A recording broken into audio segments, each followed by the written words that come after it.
All right, y'all, we give praise, esteem, and honor to Abba and Shamaim in the name of Yahushua Mashiach. To pick it up at John chapter 5, verse 39. Search the scriptures, for in them you think you have eternal life, and they are they which testify of me. And you will not come to me that you might have life. I receive not honor from men, but I know you, that you have not the love of Elohim in you. I come in my Abba's name, and you receive me not. If another shall come in his own name, him you will receive. How can you believe which receive honor one from another, and not the honor that comes from Elohim only? Do not think that I will accuse you to Abba. There's one that accused you, even Moses, in whom you trust. Had you believed Moses, you would have believed me, for he wrote of me. But if you believe not his writings, how should you believe my words? All esteem and praise to Abba and Shamaim in the name of Yahushua HaMashiach. Shalom, Jay. Job 16 and 19. Maul de Maul. Poopity poopity. Also now behold, my witnesses in Shamaim and my record is on high. Wrong. Hosea 12 and 10. I have also spoken by the prophets. I have multiplied visions and used similitudes by the ministry of the prophets. Romans 16:25.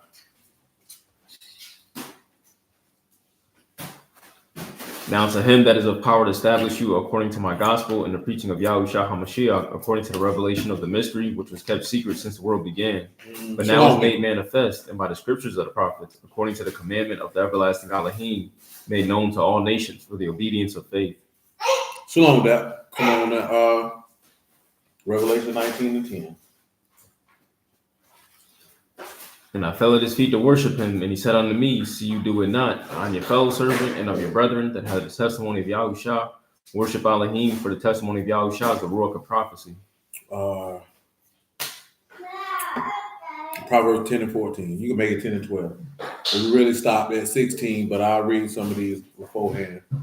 Before we roll on. But you know what this is, Sylvia, boy? You know what that is, boy? Look at the saints. Nah, he don't know what that is. No, we were just talking about this here today. I already knew this information. Who know what this is? Oh, no, the team's named the Saints because New Orleans has a strong Catholic population. And because of the song, when the Saints come marching in, or when the Saints, I'm dead serious. The team, it was the city picked the nickname. But that's an actual symbol.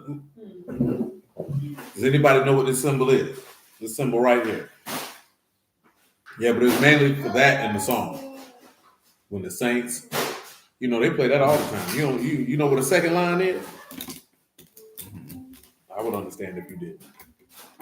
That's a jazz processional that's played in New Orleans, especially after a funeral. You know what I'm saying? They be out there with the live instruments. People be, moving and grooving in the streets. But that's a fleur de lis. You know what I'm saying? We were talking to our homeboy Gadal didn't know this. That's what they used to tattoo on slaves when they would hit it. Which is wild in and of itself. It also has some other meaning. Hey, y'all sit down. Sit down. Don't talk back to me, boy. You also see it in,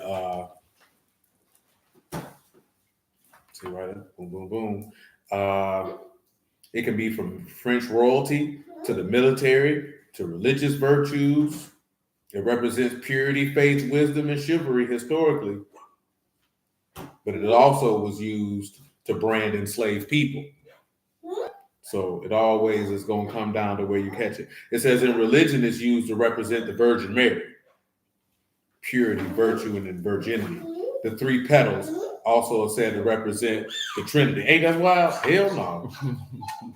I ain't even see three petals on here. So I guess they probably talking about this here. Boom, boom, and boom. They say that's supposed to represent the Trinity. That's wild. But it said in royalty, it's a symbol with long association with French royalty, an emblem of the French monarchy. And then in Louisiana and New Orleans, it's a symbol prominent in New Orleans. It's on the city flag. a symbol of resilience, rebirth, and cultural pride after Katrina. Then it also depends on the context: faith, wisdom, chivalry, hope, trust, victory. And then, despite its positive connotations, it does have an oppressive history, because in French colonial Louisiana, enslaved people were branded with the fleur-de-lis as punishment for running away. And it used to be on My Little Pony. You know about My Little Pony? Shalom, Mother's Room. You don't know nothing about My Little Pony? You ain't had no sisters, boy? My Pony and Me. You was in there watching Hello Kitty. It's okay. Proverbs 10 and 12. It's all right, man. If you was watching Hello Kitty. Say hatred stir up strifes, but love cover all sins. Mm-hmm. In the lips of him that have understanding, wisdom is found, but a rod is for the back of him that is void of understanding. Mm-hmm. Wise men do what? Lay up knowledge, but the mouth of the foolish is near destruction. What else? The rich man's wealth is a strong city. And what else? The destruction of the poor is their poverty. Now we talk about how the rich man's wealth is a strong city. Because what is a rich man? Look, give him a strong city. I think we talked about this already, but get it to him again. Dwayne Jamal. Stop it. Strong is O's, might, strength, and then city is Kuryah, a city or town. So how is a rich man's wealth his strong city? I think we talked about that. So let's give him Proverbs 13 and 8 for a brief respite. And that will allow me to roll right back into more stuff in Proverbs 10 and 16. What, 16 and 8? 10 and 16. Proverbs 13 and 8. Come on. Say the ransom of a man's life are his riches. Oh, the ransom. And he said a rich man's wealth is a strong city, right? So tell him rich man and wealth. Cut it out. Sit down.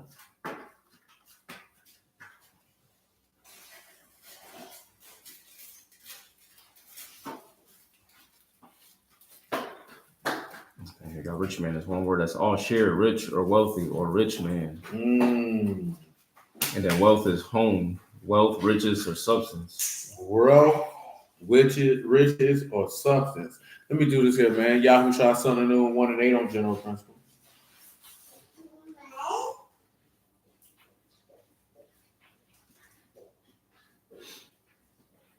This book of the law shall not depart out of your mouth, but you shall meditate therein day and night, that you may observe to do according to all that is written therein. For then you shall make your way prosperous, then shall you have good success. Go ahead and tell them what prosperous and success is, man. We talked about this verse not too long ago. Prosperous is sala'at, that is to rush, to advance, to prosper, to make progress, to succeed, to be profitable. And then success is a call to be prudent, be circumspect, to wisely understand. Remember, we talked about Matthew when he said, "Hey, man, lay up for yourself treasures where? In heaven. Well, thieves can't do what? Break through and steal." Go to Proverbs 8 and 14. You can make it 13. Nah, little boy. Let me get that pat. Let me get that pat. Let me get that pat. With my pat. Give me that pat. To the fear of Yahuwah is to hate evil, pride and arrogancy in the evil way. In a froward mouth do I hate. What else? Counsel is mine and sound wisdom. I am understanding. I have strength. Now remember, wise men lay up knowledge. Go ahead. Say, by me kings reign and princes decree justice. By me princes rule and nobles, even all the judges of the Arats. I love them that love me, and those that seek me early shall find me. Riches and honor are with me. What's with me? Riches and honor. Oh. Yea, durable riches and righteousness.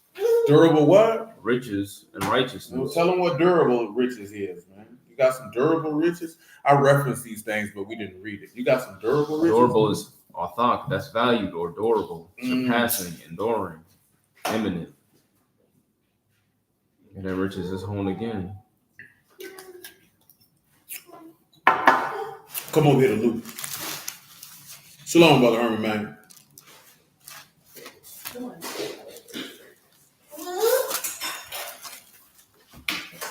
think it's 12, but hold on.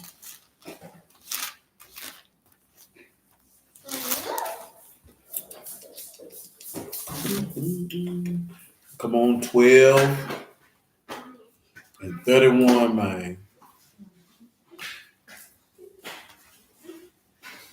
This is Luke chapter 12, verse 31. Shalom, Brother Robert. But rather seek you the Malkuth of Elohim, and all these things shall be added unto you. Fear not, little flock, for it is your Abba's good pleasure to give you the Malkuth. Sell that you have, give alms, provide yourselves bags which wax not old. Bags that wax not what? No. Not old, a treasure and Shamahim that fail treasure not. Where? And Shamahim that what do what? That fail not. Tell them what treasure and fail not mean. Treasure is thesaurus, the place in which good and precious things are collected and laid up. A deposit that is wealth. A deposit that is what? That is wealth. Now remember, a rich man's wealth is his strong city. Go ahead, man. But the ransom of a man's life is his riches. And then fail not is an ekleptos that is unfailing. So these riches, these are these durable riches then. Let's continue. Verse 34. Say, for where your treasure is, there will your heart be also. 1 Timothy 6 and 3. Cause I know we started talking about this when the stream went out, maybe what that was 2 weeks ago. And we didn't go, y'all didn't hear the conclusion of 1 Timothy 6 and 3. Or whatever we were talking about at the time. Be quiet. I said be quiet. Say, if any man, here, boy. Go ahead. If any man teach otherwise, consent not to wholesome words, the words of our Lord Yahushua HaMashiach, and to the doctrine which is according to godliness, he is proud, knowing nothing. He don't know nothing. But doting about questions and strifes of words whereof come envy. Tell him what doting means, man. Say he doting about words of strife. You know, that happened today, man. Like, niggas be tripping for real. Sloan, Sister Jim. Go ahead, bro. That is naseo, that is to be sick, that is to hanker after, figuratively to harp upon, to dote. So to harp upon, you know what it means? Somebody harp on something, that means that they're continually repetitive about mentioning something. You know what I'm talking about? Which is a high level of annoyance and an extreme level of stupidity. You know what I'm saying? Just last night, man, I was listening to these dudes talk, man, with really my homeboy and somebody else. You know what I'm saying? Now my dog, he don't believe the word literally. He has a mystic interpretation. You know what I'm saying? That's his business. You know what I'm talking about? Yeah, somebody came at it the other day to me, I've never heard of mystic Christianity. I'm like, shoot, I read that junk in prison. You know what I'm saying? No, I'm not. Look here, right now. I have to preface this with this right here, man. You have to make sure your faith is at an extreme level if you desire to exercise yourself in the art of humanities. And that means to exercise yourself in the studying of ancient cultures, religions, thought processes, and schools of thought. If your faith ain't that strong, I promise to you, just like it says in Ephesians, you're going to get swayed by every wind and doctrine and you're going to be deceived. You know what I'm talking about? And that's just what it is. You know what I'm saying? I think I told you this before. A young lady used to be around here telling me, I want to read all the stuff you done read. I said, baby, I read all that stuff before I do a liquor word. I said, I wouldn't recommend you doing that because you ain't that strong. You know what I'm saying? And she don't fool with the word right now to this day. Now, I would say that maybe there was an underlying theme of where you're not really wanting to do it anyway. You know what I'm talking about? But nevertheless, it's what happened. You know what I'm saying? Like so we were talking about this Mona dude say some Hebrew dude put his wife out there because he found out she got caught sleeping with another man. You know what I'm saying? And I ain't mentioning that because of that, because I don't care about that, because that ain't none of my business.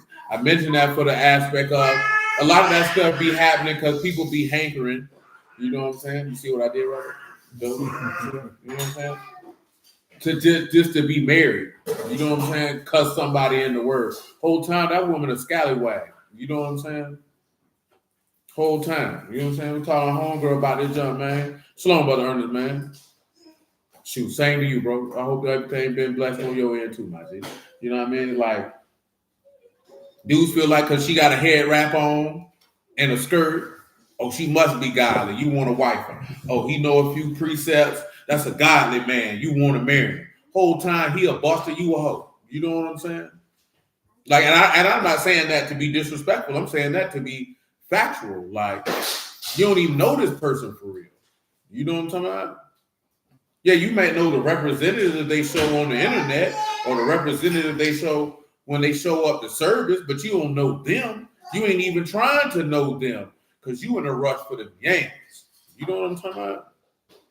Yeah, man, you can't go out like that there, man. You know what I'm saying? Because I ain't going to lie to you, man. Man, you going to know if somebody raggedy pretty quick, bro. I ain't going to lie to you. If you paying attention, you know what I'm talking about? And you're not letting your desire, not even just your desire for that person, but your desire to be with somebody get in the way. Peace, brother Omar. Because that's really, don't get it twisted. Like them yams and some wee be in people's brain, but more than anything, be in people's brain, man, they be in a desire to be with somebody. You know what I'm talking about? Now, some of these women looking for a sponsor. You think, oh, we in the word, that ain't supposed to happen. Use a dummy. Human beings are human beings, man. You know what I'm saying? I mentioned all that because of the part where it said the harping upon. Because,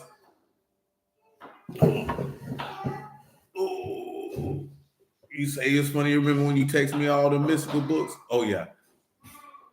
Now, some books you don't need to read. And that's fact. I remember when you did send me them books, right? Because like I was telling them, what that was, man. Somebody on Threads was talking about the dude who do the Grits and Eggs podcast, talking about how black people don't, slow Brother Marvin, don't gatekeep stuff. You know what I'm saying? And facts. And they were saying how the Masons don't tell their secrets. And I had told them about the book that I told y'all about, Manly P. Hall, Secret of All Ages. I say, man, I would tell her, I said, boy, I read that book, man. And I went to flipping them pages, and I seen that little short, little funny looking nigga on that page. I said, boy, I know him. I done seen that before. And the name too, and it was escaping me. I couldn't remember. And then it was Mephistopheles. I said, that's a damn demon. Man, I don't want to read this no more, man. You know what I'm saying? Now, I ain't talking about, like I said, I ain't thinking this nigga has witchcraft in the book. You know what I'm saying? But like I said, I done read Morals and Dogma by Albert Pike. You know what I'm saying? Well-known 33rd degree Freemason. I read all types of stuff, man. I done forgot more information than a lot of niggas can even recite. You know what I'm talking about? Now, I mention that because when you come across a multitude of different types of information from a different type of deal, it can help give you an idea of why human beings move the way that they move, why certain societies were the way that they were or are the way that they are, so on and so forth. You know what I'm talking about? But I mentioned all that because when you did, and this is something that I noticed, even before I got in the word. One thing I noticed before I got in the word is that nobody ever had disparaging remarks for the Bhagavad Gita, the Egyptian Book of the Dead, hell, even the Quran. You know what I'm saying? Nobody talked about that. I always noticed everybody got a problem with the Book of Yahuwah. Why is that? That's odd. You know what I'm saying? See, people don't have a problem with the Quran. People have a problem with Islam. You know what I'm talking about? You don't hear people attacking the Quran per se. A fourth is what's written in it. Average person in America don't even know what's in it. But then when you get in the word, you really become to find out that it is filled with an innumerable and insufferable amount of cantankerous, sanctimonious douchebags of the highest order. You know what I'm talking about? Who the only thing they live for is to harp upon doctrine after doctrine, arguing points to the point of exhaustion, thinking that they're going to make you agree with them. Now, I mentioned all that because, like I say, my homeboy, I've known Blood since 2012. You understand what I'm saying? I've known this man for a long time. You know what I'm saying? And I remember him when he was with IOG, and then he stopped dealing with the word, and he owned what he owned now. You know what I'm saying? I ain't the type of person that be like, okay, I ain't fooling with you no more because you don't believe the Bible. You know what I'm saying? And I'll be like, bro, that's on you. You want to put your soul at risk? That's on you. You know what I'm saying? If I'm cool with you, I'm cool with you. It's just if you go to being disrespectful or you violate, then I can't fool with you no more. Blood don't do that. Never has. But the dude he was talking to, he talking to him about this particular question. Did Yahushua HaMashiach come in the flesh? Now, you harping against this man when he already told you he don't believe how you believe. I'm not finna be fighting with this man about 30, 40, 55 minutes Talking about I'm not being contentious, you contending for the faith. You're not contending for the faith because he never attacked the faith. You know what I'm saying? He just made a point of view. See, I mention this here because when you read in certain passages, people always talk about the apostles were debating. No, you don't read anywhere about them debating anything other than the things that pertain to salvation. You know what I'm saying? Or the testimony of Yahushua HaMashiach. And then after that, if them people didn't accept it, they ended it. Shalom, Brother Marcus. They ended it. I'm trying to beat this on because I think I mentioned it Wednesday. I told you, man, you ain't got to be sitting around arguing with people, man. I told you, people be getting mad with me. I be like, all right, bro, believe what you want. I will present my stance, bro. You don't believe it, I don't care. I promise I don't. I do not care. I'm not. You have to ask yourself, are you arguing because you want to be right, or are you trying to convince yourself? And you calling it trying to convince them? Because I promise you, I don't care. You not believing or agreeing with something don't make it wrong. You know what I'm saying? Far be it for me to be offended on God's behalf. I'm not going to be offended because niggas be more offended that somebody don't believe a doctrine than the fact that people live contrary to righteousness. You know what I'm saying? Yeah, absolutely, Brother Herman. Ain't no need to sit in the midst of ungodly counsel. I don't need to. I'm not doing all that with you, bro. You know what I'm saying? For what? For what? You coming at somebody day in and day out. Don't the book say first admonition, second? Get it for him, said it, man. Titus 3, verse 8. You got to remember that because guess what, man? If you don't know how to bridle your tongue and do that, your religion's vain and you might be the heretic. Because I promise to you, the Lord ain't doing all that.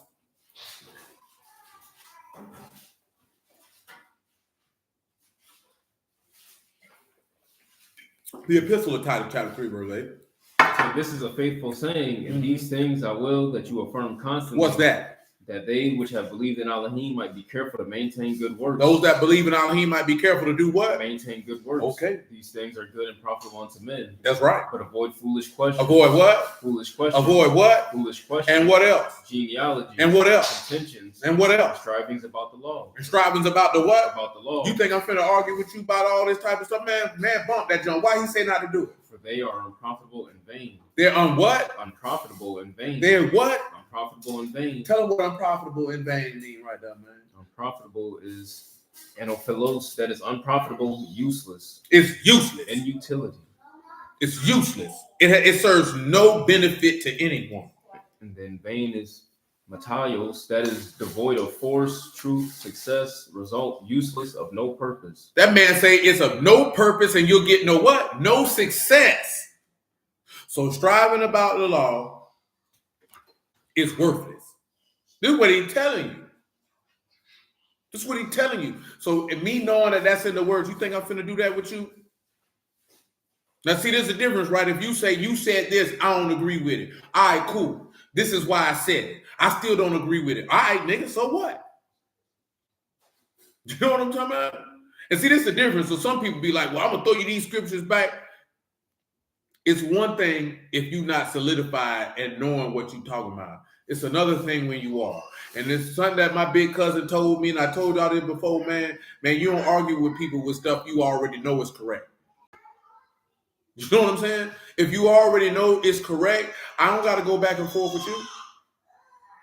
And I'm gonna tell you something. You done seen it live and in action. People get frustrated when you don't do that. And you know why they get frustrated when you don't do that? Because there's too many dudes out here with hole in their blood, always ready to argue with somebody, man. And when you tell them, nah, bro, you got it, I'm good, I don't want to talk no more. They don't know what to do. Because they think you're supposed to keep arguing with them. Well, I had my mammy out argue with you, boy. You know what I'm talking about? It's only one person get an argument. I told you that one up, man. That's my homeboy. He get one a month. I entertain him one time a month. Just because he enjoyed doing it. I give him one a month. Because that's my nigga. But he did something today. He was tripping. I got to talk to him about that. I didn't hear it. You might condemn. Well, see, I ain't even worried about condemning the person I'm trying to save, Brother Herman, to be 100% honest with you. Because it ain't going to be me condemning them. It's going to be the word. You know what I'm talking about? But even more so, if I know something is of no consequence, I don't even do that in real life. Like, I'm not going to do something I know I ain't going to get no benefit from it. You know what I'm saying? Like, I'm not going to go in the gym and do an exercise and I know it's not going to stimulate muscle growth. That's useless to me. You know what I'm saying? Because everybody got their own way of training. Somebody who focus on, like say how Sean focus on functional training, heavy powerlifting, that's useless to him. You know what I'm saying? Because this doesn't fit what I'm doing. This don't benefit me. So why would I be focusing on this and this? A matter of fact, a better example of that would be arguing with somebody about the way that you train versus the way that they train. That's a useless argument. You know what I'm talking about? You think I'm finna do something? You think I'm gonna work a job and do it a particular way and I see it don't work? I ain't get no benefit from it? That's crazy. So then when you look at it, if you're having a conversation with somebody about the word, as Brother Herman did mention, your objective is for them to be saved. So if the conversation is not going to lead to them or the audience being saved, what's the purpose of talking about it? You're not talking about that because you want to bring glory to God. You're trying to justify yourself. You know what I'm talking about? And you don't realize that's what you're doing. You know what I'm saying? But you know what I'm saying? I was up on that before being in the word. Like, niggas be arguing. Some niggas just want to be right.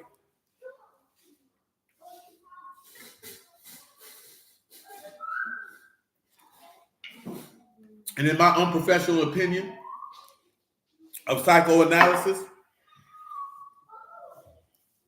I believe people who have an overwhelming need to be right in the course of debates and disputes and conversations, that's a sign of a lack of attention, love, care, and concern that they might be trying to get as a child. And they feel like being correct all the time is a way to validate something that they didn't get in their youth from their parents.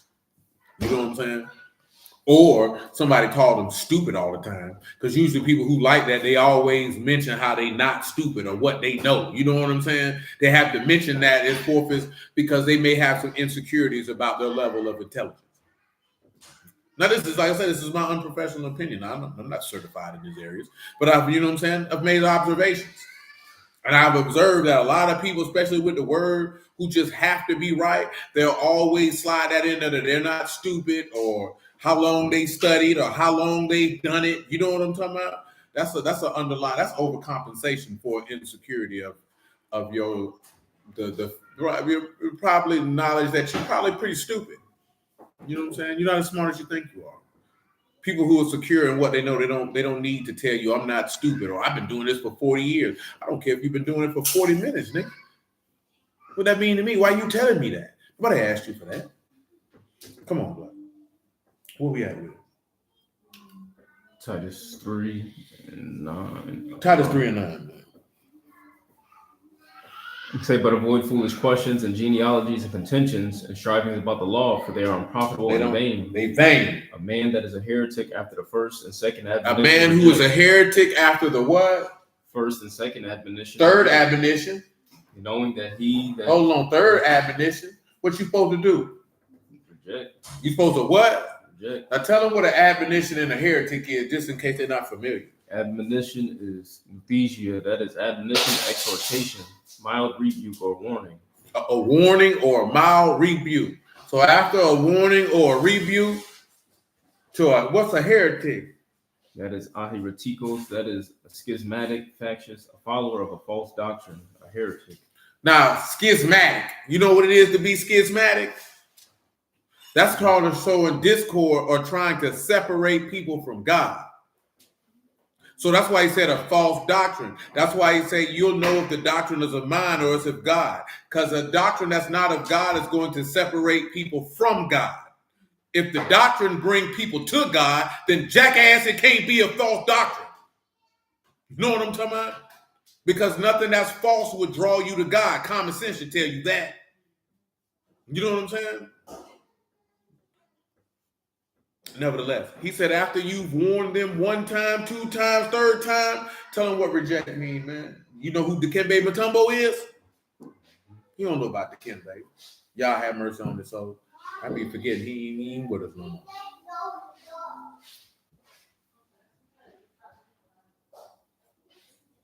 Dikembe waved that finger at you. No.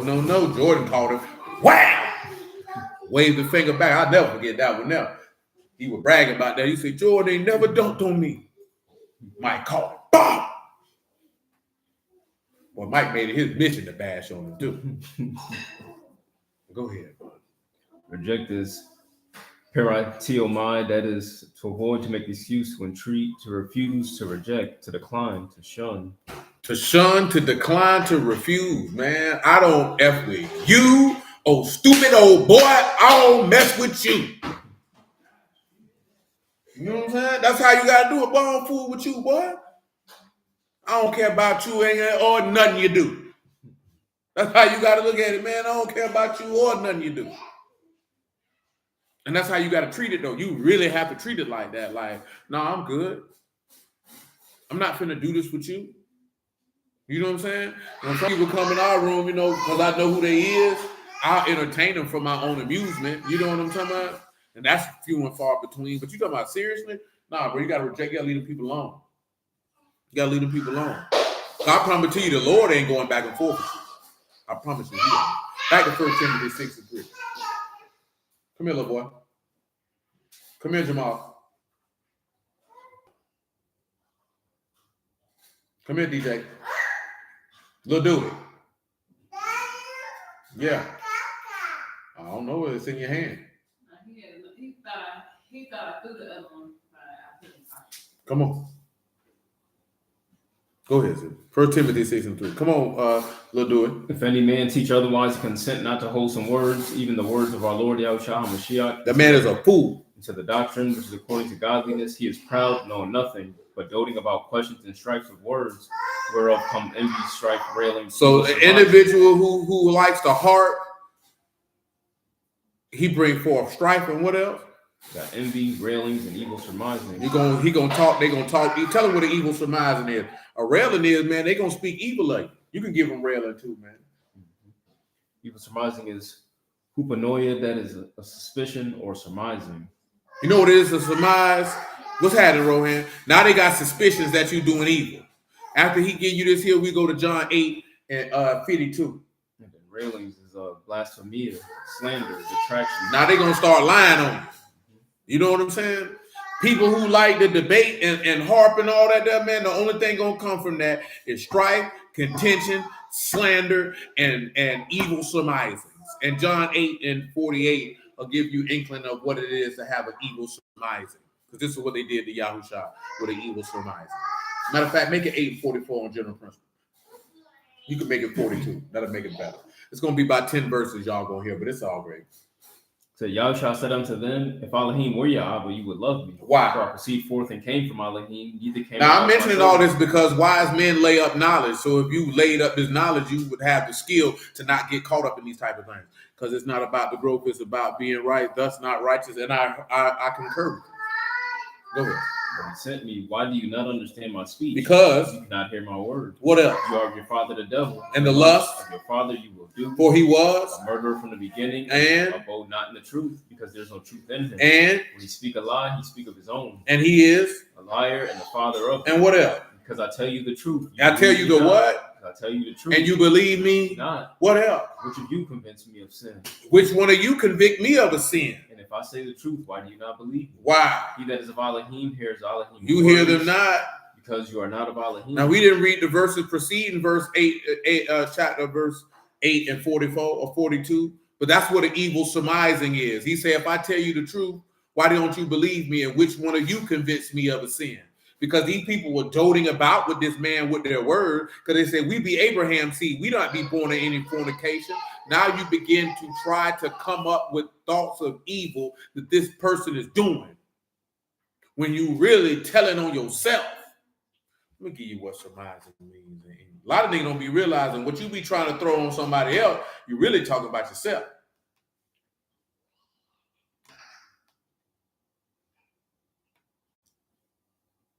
To surmise is suppose that something is true without evidence to confirm it. You know what I'm talking about? So that's what Satan will have you doing. You'll go to coming up with thoughts in your head that this is true. You ain't got no proof on that. And guess what else ain't no proof when you sit back and look at your law? Because a nigga told you something. Boy, if they don't come out the mouth of more than 2 or 3 witnesses, boy, that's not true, nigga. What you think don't make it, because you think something don't make it true, boy. Boy, you's a sin against God, you wicked, stupid bastard. But you know what? Some niggas so wicked they don't even know that that's what they doing, man. You know what I'm talking about? That's what he say, doting about, striving about the law, going back about genealogies. He say that's what that produces. So that's carnality. So you have to pay attention to that. You know what I'm saying? Indeed, you are going to plot at that point. And that's how the Lord ended up being killed, truth be told. Because of the striving, because every time the scribes and Pharisees walked up on him, they wanted to contend about something. And they wanted to harp about something. You know what I'm saying? And in them doing so, the very things that he mentioned, that boy, that's too big. Talking about, you know about Major Payne? You plotting on me, boy? That boy said, I stick my foot so far up your behind the water on my knee, gonna quench your thirst. That's a hell of a kick, boy. But if you can stick your foot so far up somebody's anus that you got water on your knee and they quench their thirst, you done became one with them. Come on back to 1 Timothy 6, man. And listen, right, to be 100% honest with you, it's real easy to get caught up in that. You feel me? Some of y'all know from back in the gap, man. You know what I'm saying? We used to be on there with them Old Testament only people. I did tell you real quick, man, they go to blasphemy and we dip it. I say, I'm going to tell you to hang up. I say, I'm going to hang up. I don't know if you going to hang up. And you know why I got that from? Because Paul said when they went to speak in blasphemy of that way, he left. I'm not going to keep here and just go back and forth with you, man. That's when you have to sit back and you look at the word and hey, this is what these men did in these situations. You find yourself in that situation, you do the same thing. Go ahead, man. Verse 5. Say perverse disputings of men of corrupt minds, destitute of the truth, supposing that gain is godliness. From such withdraw yourself. If you think gain is godliness, he says get away from it. Go ahead. But godliness with contentment is great gain. We brought nothing into this world, and then certain can carry nothing out. And having food and raiment, let us be there with content. But they that will be rich fall into temptation and a snare, and into many foolish and hurtful lusts. He said they fall into what? Many foolish and hurtful lusts. Pause. Proverbs 23 and 4 or 3, whichever one it was. Go ahead. Say, labor not to be rich, cease from your own wisdom. Now you see why the proverb tell you labor not to be rich and to cease from your own wisdom. Why? Will you set your eyes upon that which is not? For riches certainly make themselves wings, fly away as an eagle towards Yamaim. Eat you not the bread of him that have an evil eye, neither desire you his dainty meats. Oh. For as he think in his heart, so is he. Oh. Eat and drink, saith he to you, but his heart is not with you. His heart is not with you, see, Paul. That's why you got to be careful, man. That's what happened. That them riches get you through a lot. Because he told you labor not to be rich. Now you sitting in front of this man, he giving you these dainty meats, and you eating and drinking, and you thinking it's all gravy. And this man don't fool with you like that. Back to 1 Timothy, what? 6 and what? 6?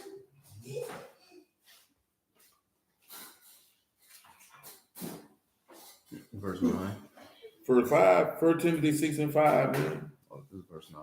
Verse 9, I should say. But they that will be rich fall into temptation and a snare, and into many foolish and hurtful lusts, which drown men in destruction and perdition. For the love of money is the root of all evil, which while some coveted after, they have erred from the faith. They erred from the faith. And pierced themselves through with many sorrows. Many sorrows. But you, O man of Allah, amen. Flee these things. Flee these things. And follow after righteousness. He said follow after what? Righteousness. And what else? Godliness. And what else? Faith, love, patience, meekness. Fight the good fight of faith. Lay hold on eternal life, whereunto you are also called and have professed a good profession before many witnesses. Listen, and all that taking you back to those durable riches. Give them durable riches by definition again. That all go back to them riches that in heaven that thieves can't break through and steal. All going back to a man, the ransom of a man's life is his riches. And that's how the riches, the rich man's wealth is his strong city or his protection. Because all those things he told you to follow after are the durable riches that come from acquiring wisdom, which is acquiring Yahushua, who's been made unto you wisdom. Yeah, durable is a thought, handed forward, advanced, enduring, durable, valuable, eminent, surpassing. Enduring, valuable, and surpassing. And you know what he told you about wisdom? It's far above rubies. And nothing that a man can desire should be compared to it. See, Paul, where that's at in Proverbs, man? I guess I got to read the Corinthians because I keep mentioning it. Give me Proverbs 8 and what it is, 8 and 9. It was at 8 and 8. Because I'm gonna tell you something. That verse stood out to me, man, at 17 years old, because I heard Killer Priest say it in a song. So then I ended up finding it in the word. You know what I'm saying? And you talking about for 8 years before, not 8 years, I said 17, right? So for 11 years, you know, that's ringing in the back of my head, man. Wisdom is more valuable than rubies. Go ahead. This verse 11. Proverbs 8 and 11. Stop, boy. You say, for wisdom is better than rubies. Better than who? Better than rubies. Why? And all the things that may be desired are not to be compared to. He said there's nothing that you can desire that should be compared to rubies. Now, hold on. Is it Psalms 89, man? Hold on. Let me show you something. He said nothing that a man can desire should be compared to it. That's what he said. Mm-hmm. Let me find this verse, man. Come over here to Psalms real quick, man. Oh, it ain't Psalms. Isaiah 40, right?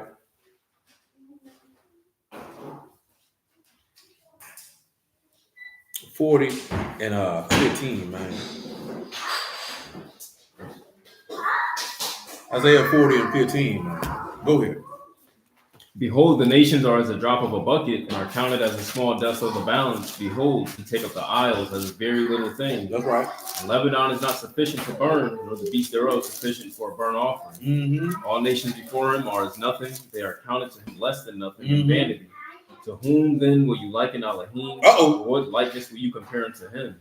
To whom will you liken me? What you gonna compare me to? He just told you wisdom should not be compared to nothing. You know what I'm saying? Nothing that you can desire should be compared to it. Now drop down to 20. But go ahead and listen to what he said. Now, of course, he's talking about making idols here. To the workman melt a graven image, and the goldsmith spread it over with gold and cast silver chains. Mm-hmm. He that is so impoverished that he have no oblation, choose a tree that will not rot. He seek unto him a cunning workman to prepare a graven image that shall not be moved. Not be moved. Have you not known? Have you not heard? Had not been told to you from the beginning?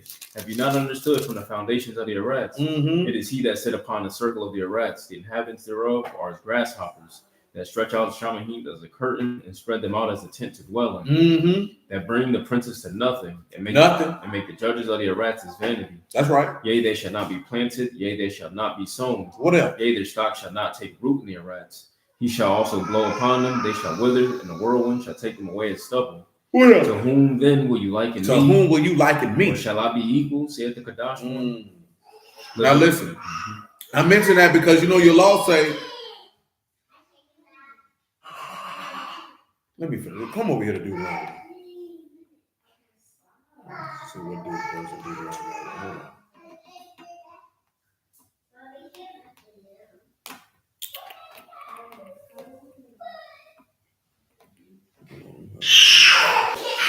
Hey, little boy. Deuteronomy chapter 7. 7:25. Now, this is a bit extreme to an extent, but it's to hammer home the point. You know what I'm saying? He said, wisdom is far above rubies, and nothing that a man can desire could be compared to it. Now, we mentioned in what he mentioned with these idols, right? And of course, now what you're going to read in Deuteronomy is something that pertains to idols. Now, you know, in Ezekiel, he told you about the idols that you have in your heart. And then, of course, you know that your law say that you should love Yahuwah your Elohim with all your heart, all your might, all your strength, and all your soul. So we're mentioning these things because sometimes that wisdom that is far above rubies, there's a lot of things that you desire and you compare to that wisdom. You know what I'm talking about? And that's the point that we're trying to make with that verbiage. This is not exact verbiage. You know what I'm talking about? If you're looking for that, then hey, I don't know what to tell you. It's for the overarching point. Deuteronomy 7:25. Say the graven images of their Elohim shall you burn with fire. You shall not desire the silver or gold that is on them, nor take it unto you, lest you be snared therein. For it is an abomination to Yahuwah your Elohim. Hold on. Notice how he talked about that gold and silver, how it could be a snare. That could be a trap to be fooling with that idol. The same way he told you that the love of money is the root of all evil, and covetousness or desire is as idolatry. You know what I'm saying?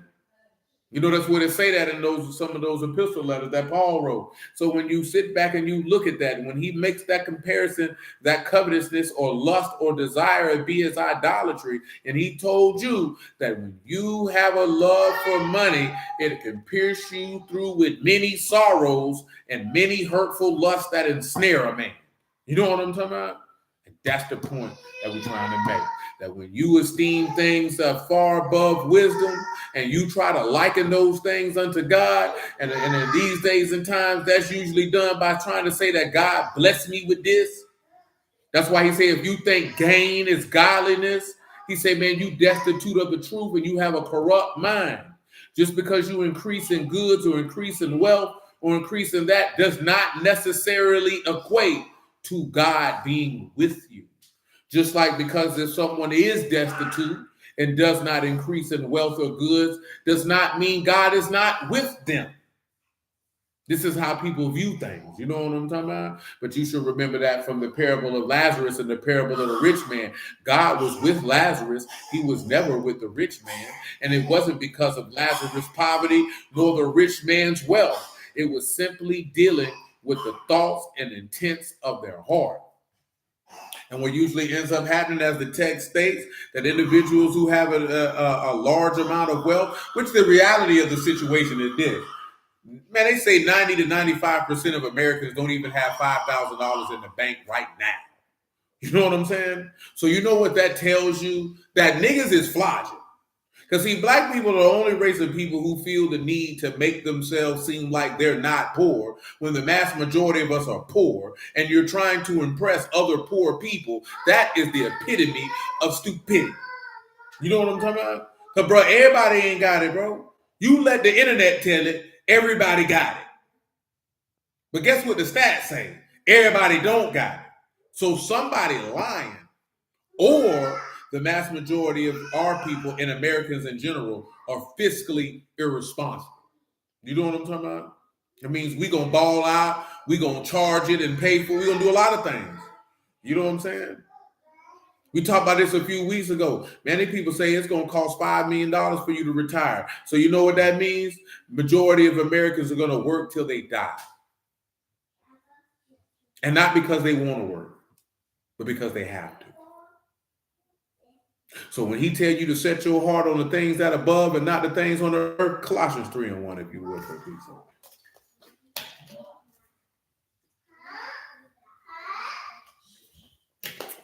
When he tell you to lay up your treasures in heaven and not on the earth, when he tell you wisdom give you durable riches, when he tell you labor not to be rich, cease from your own wisdom, this is why he telling you this. You know what I'm saying? It's all about the perspective. It don't mean that you don't do X, Y, Z because you know what I'm talking about? But you got to have perspective. That stuff is vanity. You know what I'm saying? It all wax old eventually. Go ahead, man.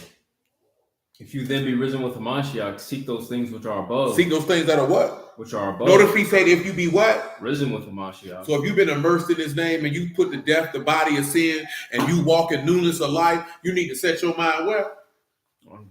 On things which are above, where Hamashiach sit on the right hand of Elohim. That's right. Set your affection on things above, not on things on the arrest. Set your affections where? On things above. And not on the things on the arrest. Why? For you are dead, and your life is hid with Hamashiach and Elohim. When Hamashiach, who is our life, shall appear. Who's your life? Hamashiach. Okay. Then shall you also appear with him in esteem. This is going back to the verse that we really supposed to be dealing with exclusively at this moment, is that the labor of the righteous tend unto life. Because he's become your life, because his labor is life. See, we're going to get to that too, because we were talking about Sunday morning, man. Go ahead. Say mortify, so you've been therefore, subscribed. That's right. Your members, which are upon the arrest, fornication, uncleanness, inordinate affection, evil concupiscence, and covetousness, which is idolatry. Covetousness, which is what? Idolatry. Okay.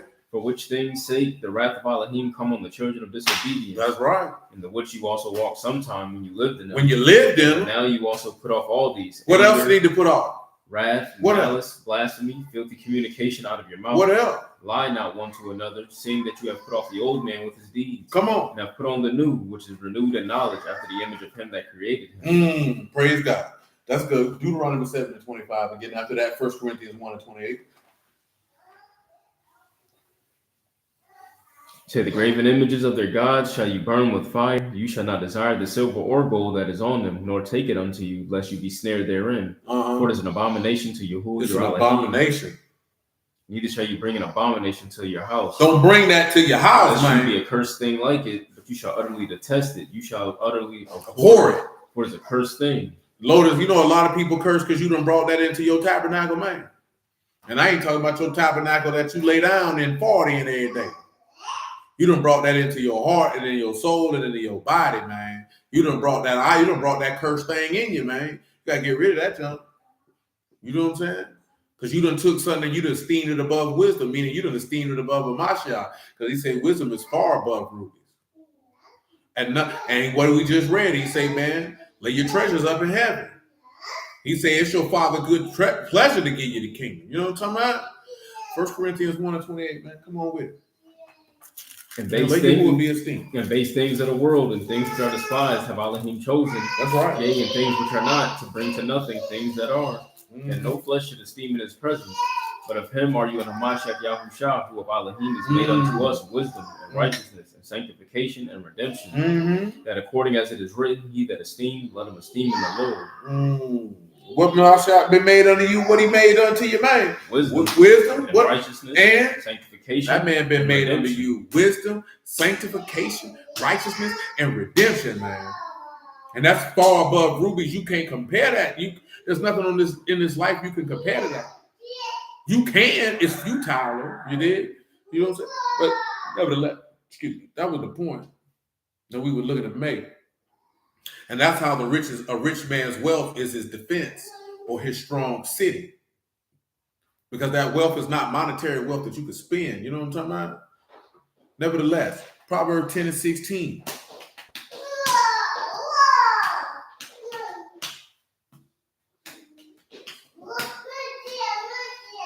Dwayne, what's wrong with you, boy? You know, man, that nigga got dinosaurs. He don't know how to act, man.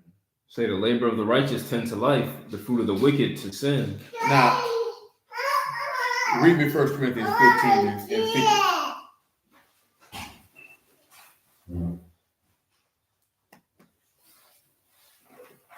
Hey, calm down. Look at me. What you want? Huh? What? You a man? Tell him what you gotta tell him. I'm a man. Come out there, take and say, I'm a man. That's right. Say, I'm a man. Say, now this I say, brethren, that flesh and blood cannot inherit the Malchut of Elohim, neither do corruption inherit incorruption. Behold, I show you a mystery. We shall not all sleep, but we shall all be changed. Go ahead. In a moment, in the twinkling of an eye, at the last trump, the trumpet shall sound, and the dead shall be raised incorruptible, and we shall be changed.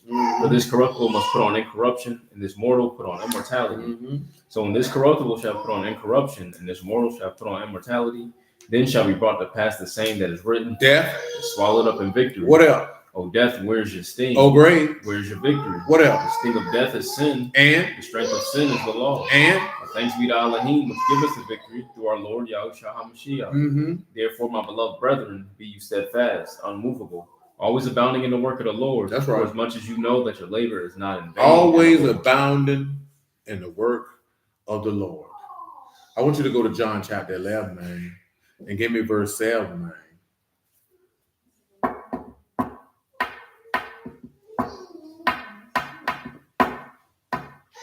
Then after that, saith he to his disciples, let us go into Judea again. The disciples said unto him, Master, the Yahudim of late sought to stone you, and go you there again? Yahushua answered, Are there not 12 hours in the day? Are there not 12 hours in the day? If any man walk in the day, he stumble not, because he see the light of the world. What? But if a man walk in the night, he stumble, because there's no light in him. Come on. These things said he, and after that saith unto them, Our friend Lazarus sleep, but I go that I may awake him out of sleep. Again said his disciples, Lord, if he sleep, he shall do well. Good, that's good, that's good. There's another one I want. More so with that one now. Hold on. Because we're talking about work. And everybody think that work is keeping the commandments. And that's unfortunate. That's unfortunate. Because that ain't what he's talking about.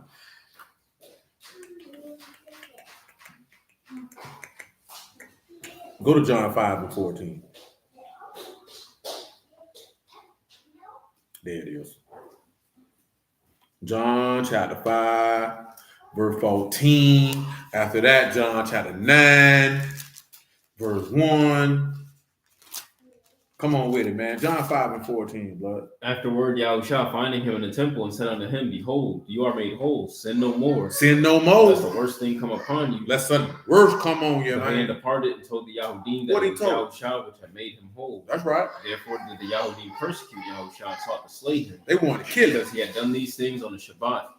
Yahushua answered them, My Abba worked hitherto. My Abba do what? Work hitherto, and I work. And I work. Therefore the Yahudim sought the more to kill him, because he not only had broken the Shabbat, But he said also that Elohim was his Abba, making himself equal with Elohim. Now go to John 9:1. Because what we want to establish, what is the work labor of the work of the righteous? Because he said, my Father worked and I work. You think that's talking about commandments, man? Right after he healed somebody, man? Oh, God, no. God, no. Come on. And as Yahushua passed by, he saw a man which was blind from birth. His disciples asked him, saying, What did he say? Who did sin, this man or his parents, Or his that parents. he was born blind? Mm-hmm. Yahushua answered, Neither have this man sinned nor his parents, Mm-hmm. that the works of Elohim should be made That manifest. the what of Elohim? That the works of Elohim should be made manifest in him. I must. Work the works of him that sent me. I must. Work the works of him that sent me. While it is Day, the night come, when no man can work. as long as I'm in the world, I am the light of the world. now we establish again, this is the healing of a man. You did? So let's go to John 10:34. I'm not John 10:34, I'm sorry. Acts 10:34. So when you look at the labor of the righteous tend to life, it's not talking about no commandments, man. It's talking about, remember we just read, he say that this is an acceptable saying, that everybody should maintain the what? Good works. What are all the good works? What does that look like? What does that mean? What's causing all of this? That's what Rick Flair said. Come on with it. So then Peter opened his mouth and said, Of a truth I perceive that Elohim is no respecter of persons, but in every nation he that fear him and work righteousness is accepted with him. Mm-hmm. The word which Elohim sent unto the children of Yashar, preaching Shalom by Yahushua HaMashiach, he is Lord of all. Lord of The all. word I say you know, which was published throughout all Judea and began from Galilee after the baptism which John preached, Mm-hmm. how Elohim anointed Yahushua of Nazareth with the Ruach HaKadosh and with power, who went about doing good and healing all that were oppressed of the devil, for Elohim was with him. We are witnesses of all. Now, those are the good works he did. And I'm going to read you the Greek word for good works in Titus, right? It's kalos. It's beautiful, handsome, excellent, precious, useful, suitable, commendable, admirable, excellent in nature and characteristics, genuine and approved, praiseworthy and noble. So now we have to look at what are these works. These are noble works. These are praiseworthy works. Not praiseworthy for the man, but praiseworthiness for God. But then also this here, man, suitable works. Things that show forth good characteristics. And what was the last one? Excuse me, because my mind bad. Also affecting the mind agreeably. Also comforting. But genuine and approved. So when we look at the text, of course, the verses that you know, loving kindness, judgment, and righteousness, these are the things that I take pleasure in. These are the weightier matters of the law, judgment, mercy, and faith. This is what it looks like and how the labor of the righteous tend to life. Because guess what? If you exercise loving kindness, that tends to life. Now I want you to go to Romans 12, you dig? I want you to go to verse 8. Make it 7. Because Sam in my mind. So tell me what Sam is saying. This is the epistle to the Romans, chapter 12, verse 7.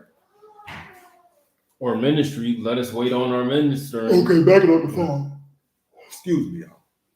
You say, so we being many are one body in a Mashiach. That's right. And everyone members one of another. That's having right. Then gifts differing according to the grace that is given unto us, whether prophecy, let us That's prophesy, right, Brother Herman. Amen. according to the proportion of faith.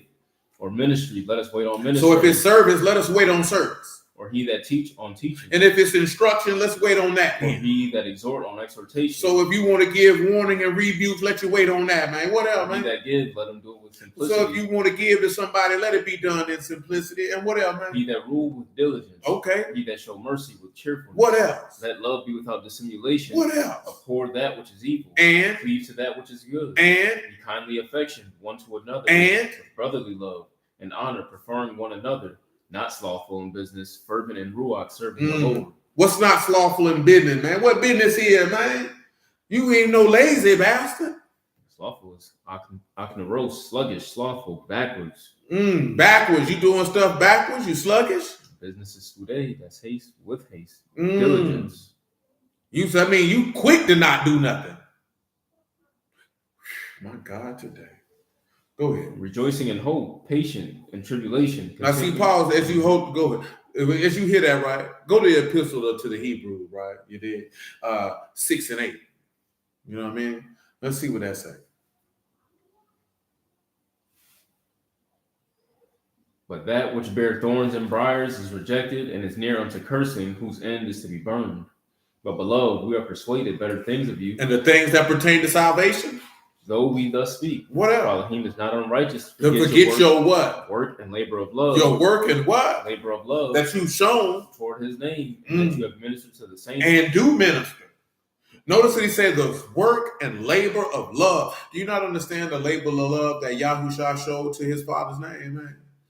That he, because this is what we were talking about earlier, right? I couldn't hear it. I didn't really hear the course of the entire conversation because I was working. So I could hear stuff, but I can't hear because I ain't got no headphones. So there's that. You know what I'm talking about? So whatever they were having a dispute about Peter and Paul, you dig? And you know what I'm saying? And they was like, y'all making Peter like Paul was the superior and it was Peter. And I said, that's nigga stuff. It was like, no, that's human stuff. I said, I get that's human stuff. But the Lord rebuked his apostles for this. Y'all recall that?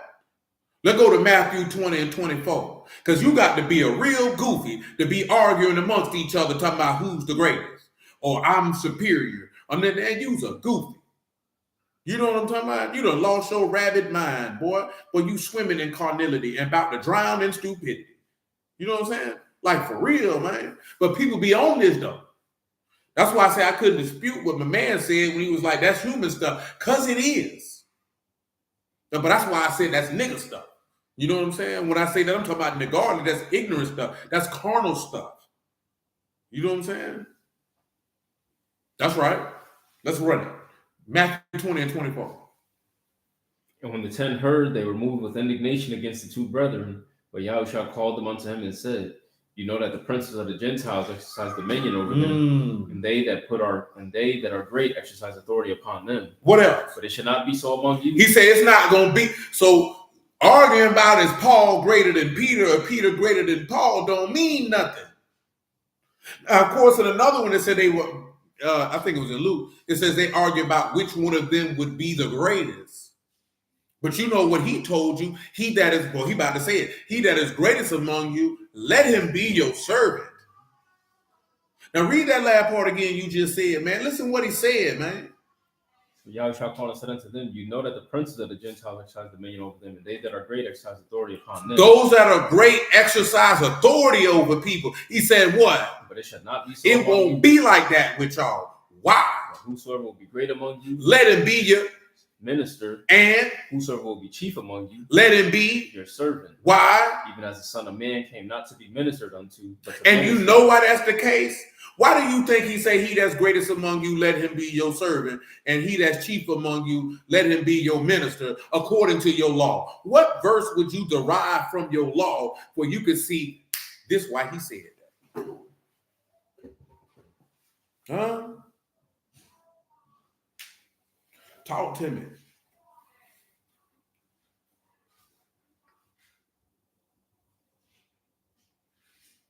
Oh, shoot. My God, today.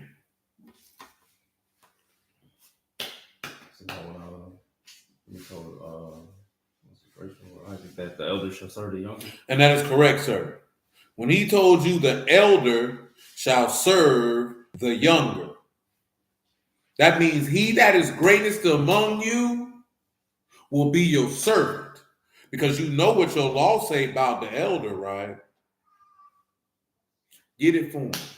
First and foremost, Genesis 25 and 25, so they can hear what that come from. You know what I mean?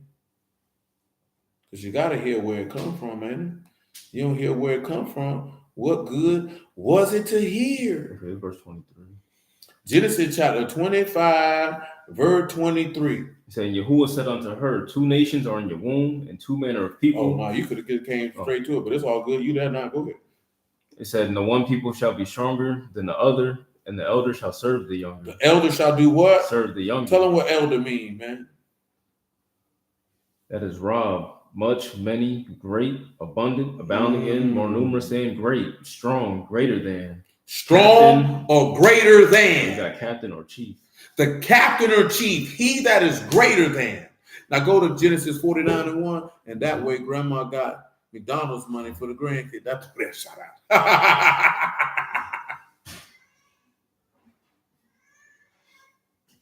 I ain't mad at a good corny joke from time to time, man. Saying Jacob called unto his sons and said, gather yourselves together, that I may tell you that which shall befall you in the last days. Gather yourselves together, hear you sons of Jacob, hearken unto Yasharal your father.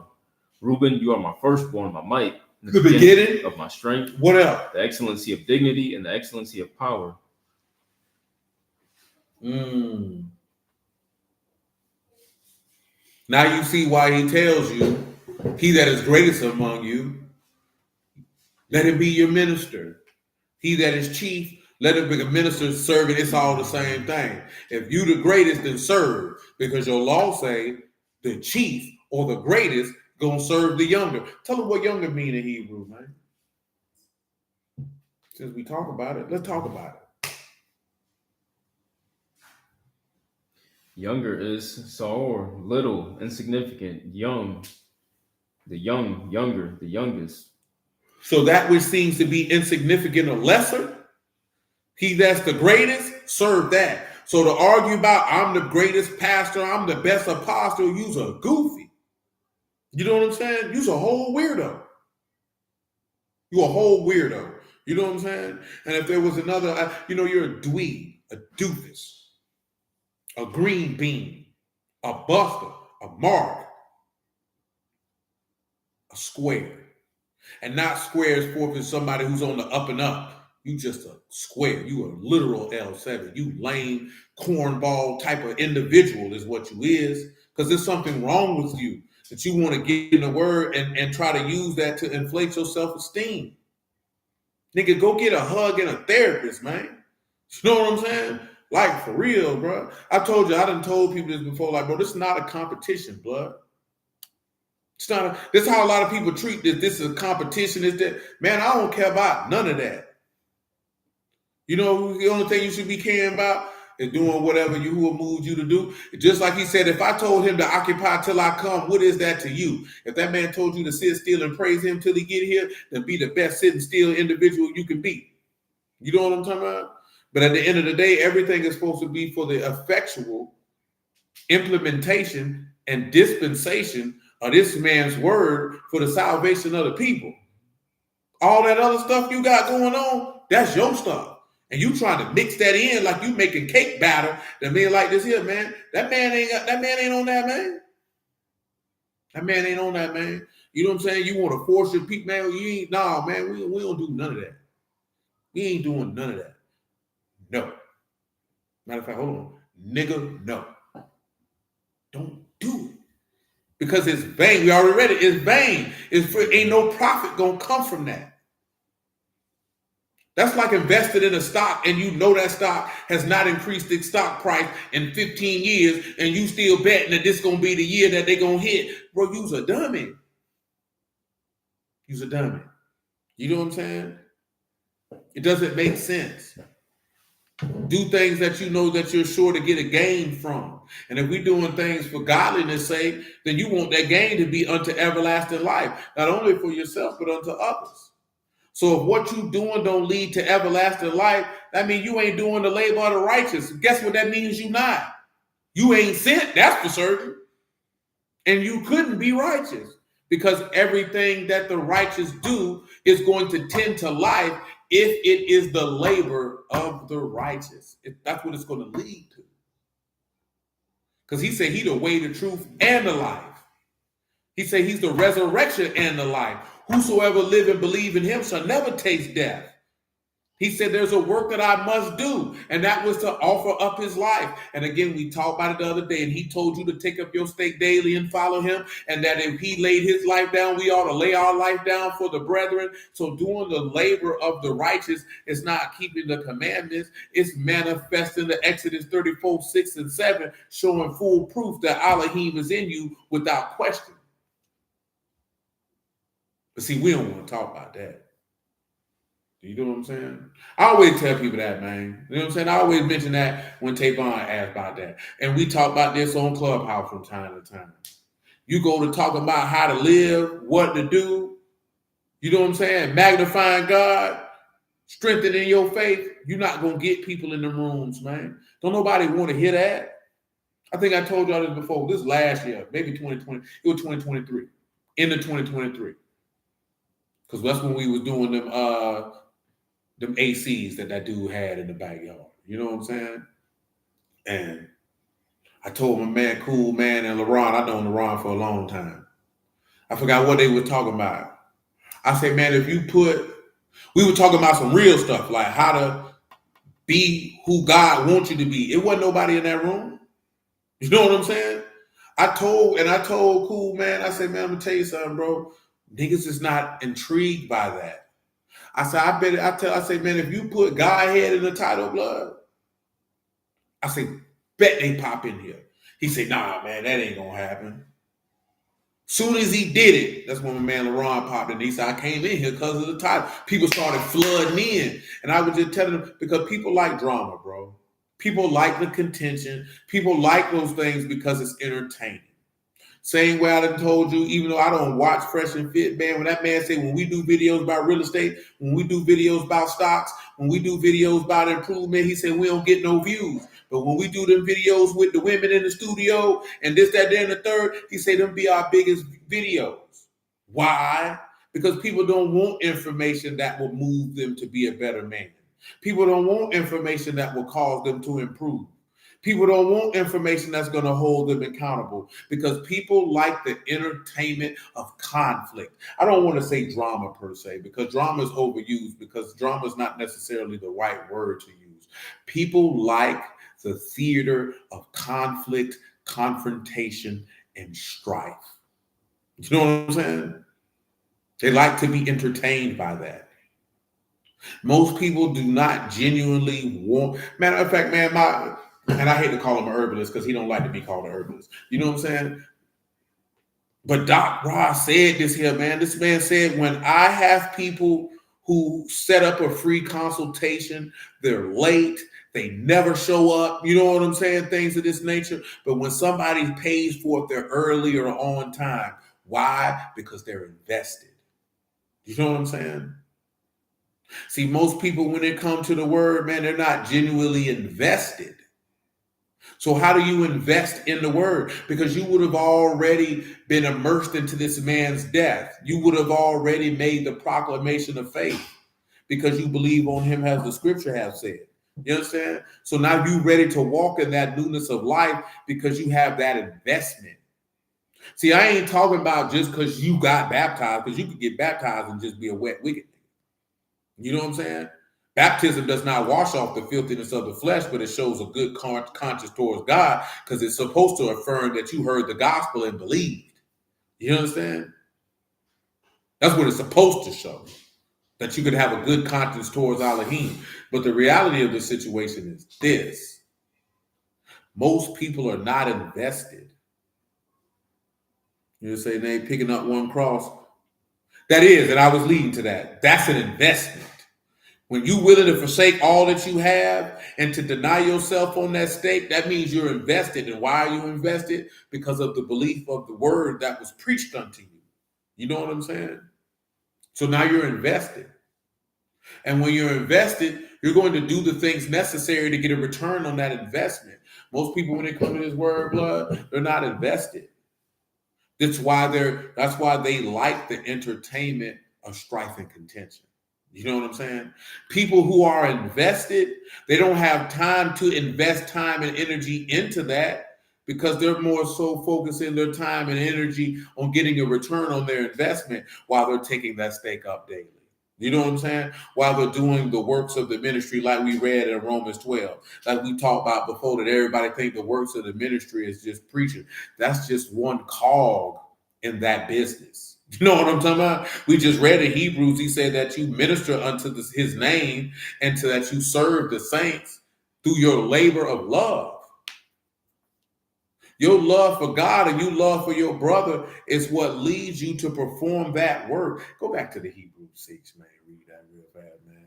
Distraction only illusion of time. That's a fact. Go ahead.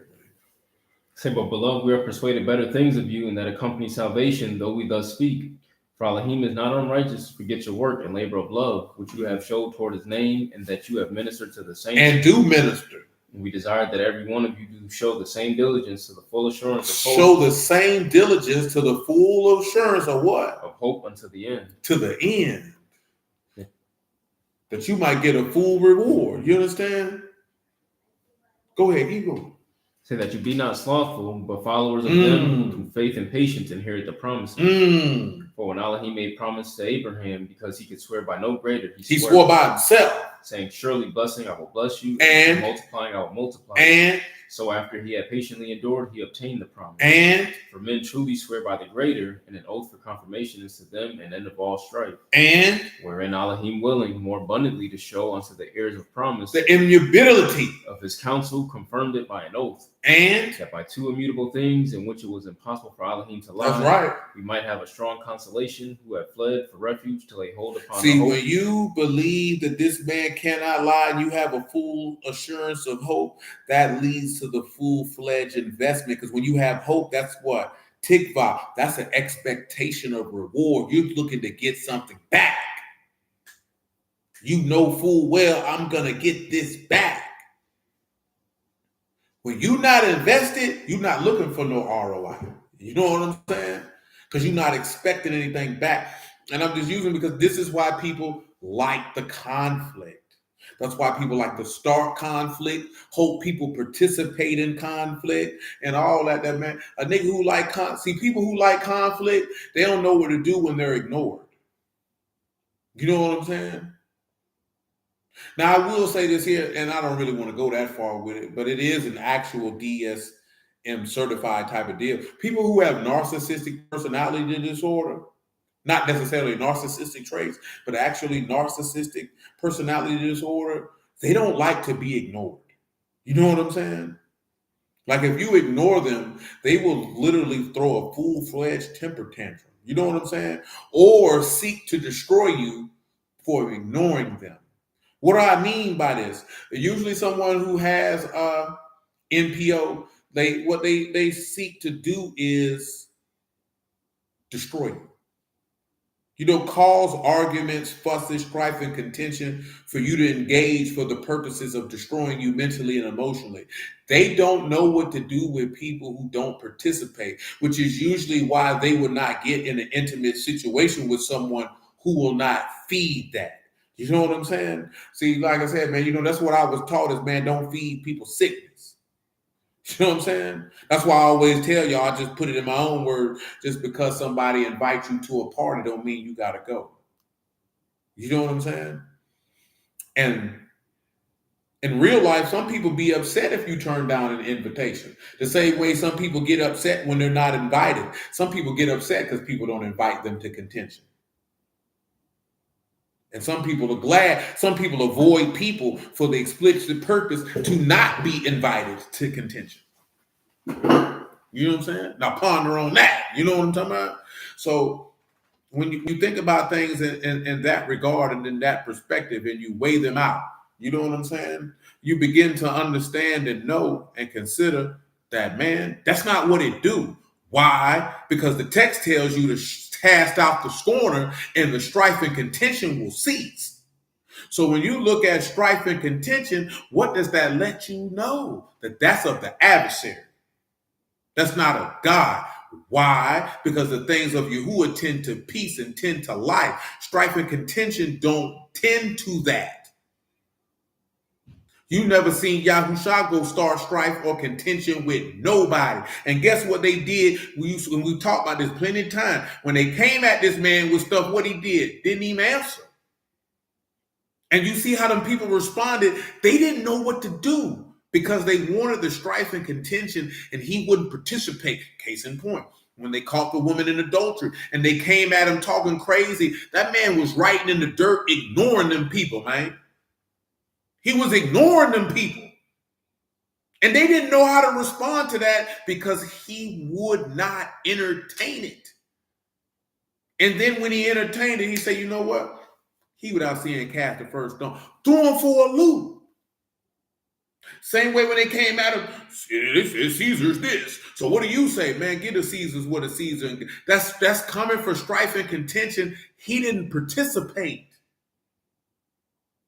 Pay attention. Listen, man, you just can't just read stuff and say you want to walk like him and you think it's just keeping commandment. Man, you got to look at how he played the game when people were trying to play him.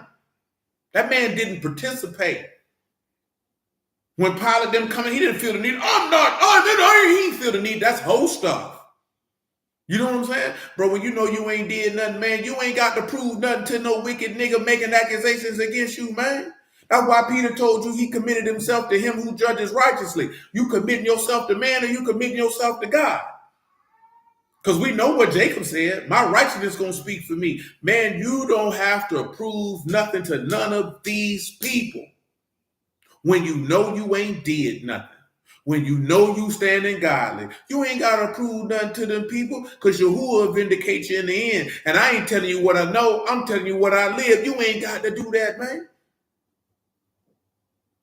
I ain't telling you what a nigga told me. I'm telling you what I experienced, man. You ain't got to do that, man. God will vindicate you, man. Let them niggas talk.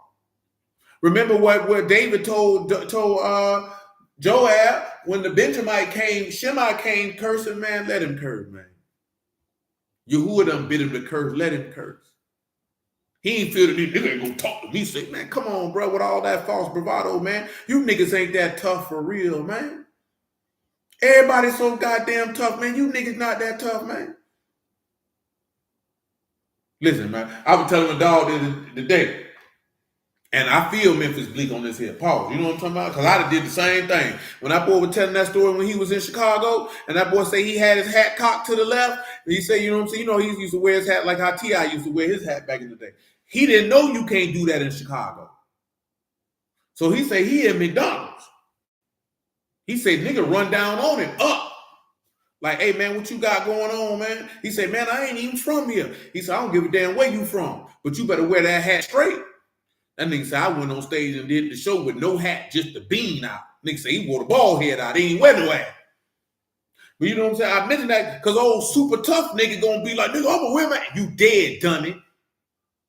You know what I'm saying? You dead, dummy. Because you trying to be tough. Or as CeeLo told you, hey, man, when we in your hood, we gonna abide by the rules that y'all live by.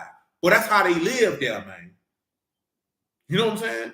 You can't come on somebody else's ground and then dictate to them what the rules is. That's how these boys live, man. Because this man really to take your head off your shoulders about how you wearing your hat. Now, you got to prove how tough you is. You're going to be dead, blood. You're going to be dead. This man going to shoot you in your face. You know what I'm talking about? But you tough, though, in a casket. You know what I'm saying? Same way you go to LA, man, niggas know, man, you can't be walking around there. Listen here, man. Nigga go to Los Angeles, man, nigga bad off just wearing a paper planes hat, man. I ain't gonna lie to you. Just wear a Rock Nation hat or don't wear nothing. Wear a Kango. You see what I'm saying? Don't even wear no fitted hat around this hoe, man. You know what I'm saying? Because there's too many hats you can't wear. It's just better not wear none at all. And a nigga be like, man, that's that stupid stuff. Man, I ain't on that. Well, guess what? Don't go around there with them boys on that at, because they own that. You know what I'm talking about? And while you want to be tough and prove to somebody that you ain't no hope, they gonna be some slow singing and forward bringing, man. They gonna be eating fried chicken and macaroni and cheese in your honor, nigga. Because you gonna be out of here. Because you tough. Because everybody got all this bravado to prove how tough they is, man. Man, people who tough for real, they ain't got to do all that. They don't do all that. They'll let it be like, you got it. You got the ups, you got it. You know what I'm saying? You ain't got to do all that, man. Say ironic, if you think about the Almighty having to handle business, you're going to be dead. Soul is. Soul is. And Yahuwah don't walk around showing you how this man got all the power and didn't feel the need to do that. Yahushua had all the power and didn't feel the need to do that. You only do that because you're not securing yourself, so you overcompensate. You know what I'm saying? And you might need to go see a therapist about that. You know what I'm saying? Work that out. You know, my homegirl talking about that the other day. She was saying what we was talking about was what was we looking at? It was something about pastors, man. Dang, I can't remember what it was. But I know I mentioned to her, like, hey, you know, if something I told y'all before, you know, pastors have a high rate. That's what it was. It was a thread talking about people's experience bringing a PK, a preacher's kid. And all of them seem to be overwhelmingly negative. You know what I'm saying? And mainly, most of it was, the hypocrisy they saw, the overwhelming expectations that they felt were placed upon them, and them feeling like their father put the church before them. You know what I'm saying? And I would tell him Zara, like, it's a hard dichotomy, because when you work for Yahuwah come first. You know what I'm saying? Now, when you look at that on a natural sense, for a woman and some children, that's a hard thing to understand at times, because everybody pulling at you. But I mentioned how I say that's why Jethro told Moses what he told him. Depending on how big your congregation is, and you can't bear that burden alone, bro, it's going to destroy you. Which is why these dudes have such a high rate of suicide, because they're not listening to what Jethro told Moses. You know what I'm saying? Which is why I've always told y'all, I'm not going to let y'all kill me, man. You know what I'm saying? Because if you, and I ain't saying that to be disrespectful or funny or nothing like this here, man. Dudes who work in this particular vocation, and you can say, what's the Christian church? It don't matter. Man, they still doing the same work, blood. You focusing on the doctrine. They still doing the same work. It's overwhelming and it's stressful, because you have to carry the burdens of everybody under your charge. Period. You know what I'm saying? And truth be told, the reality of the situation is that there will be very few people on the earth who will ever be able to relate to what you're doing unless they are in that vocation themselves. You know what I'm saying? So there's no one that you could ever sit down and they're not going to understand. You're not going to understand. It's not the same as, well, I got my own family. Nigga, that's not the same. That's not the same. Because you chose to be with a woman who loves you. Hopefully, anyway. You know what I'm talking about? And then you produce children.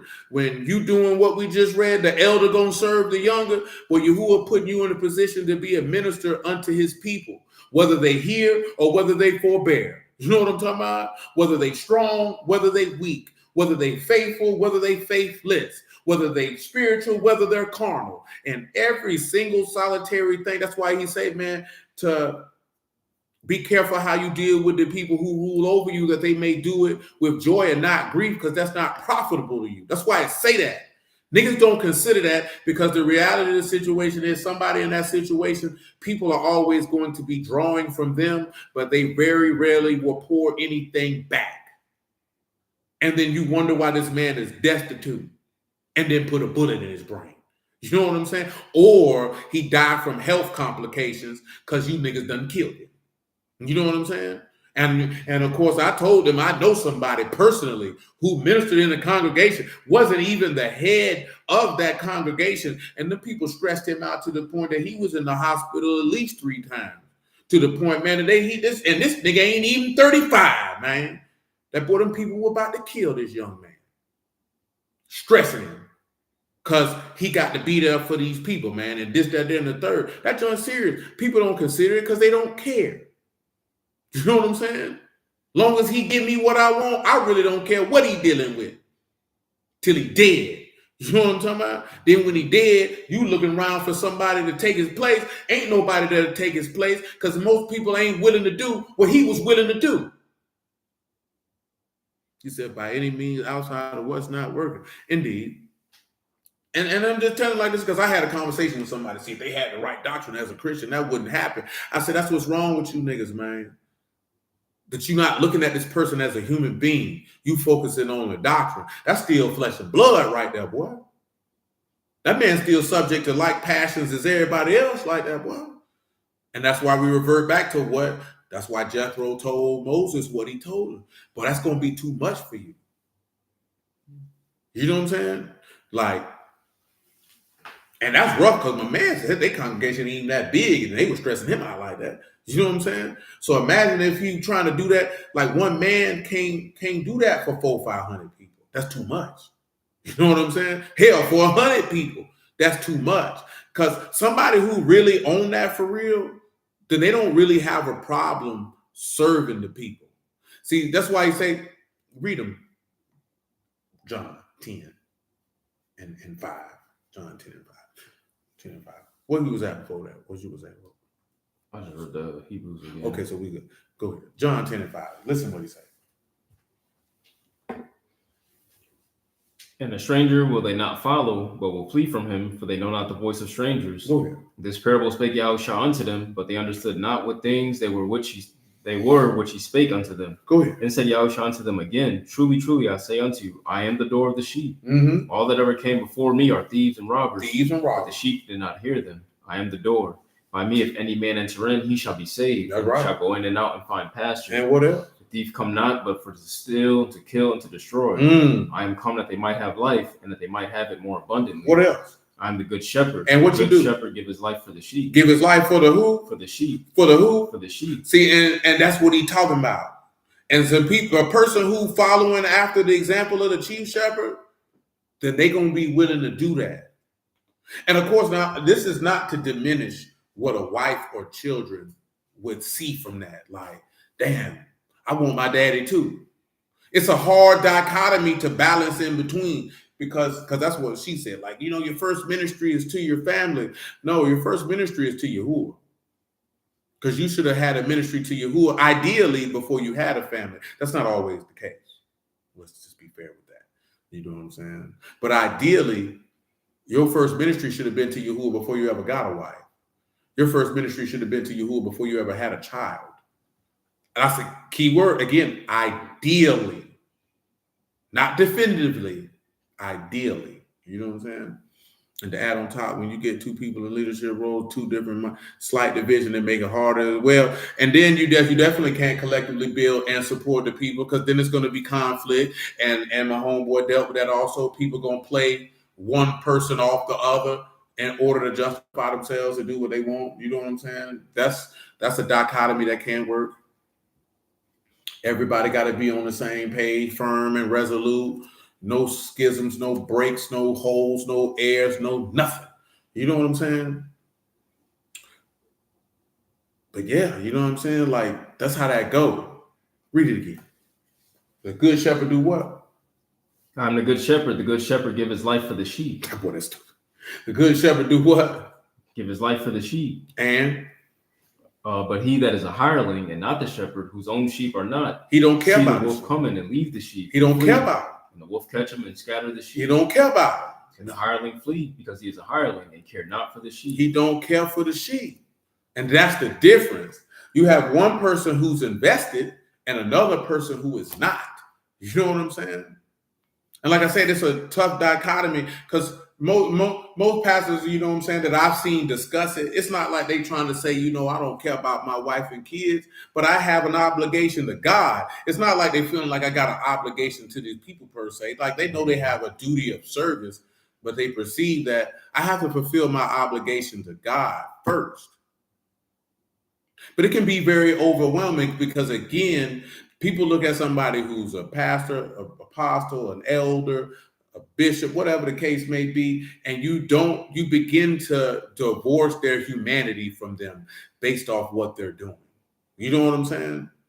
I'm not saying people are evil for doing that. What I'm saying is it's a natural thing to do in a lot of minds of people that you begin to not see this person as a human being.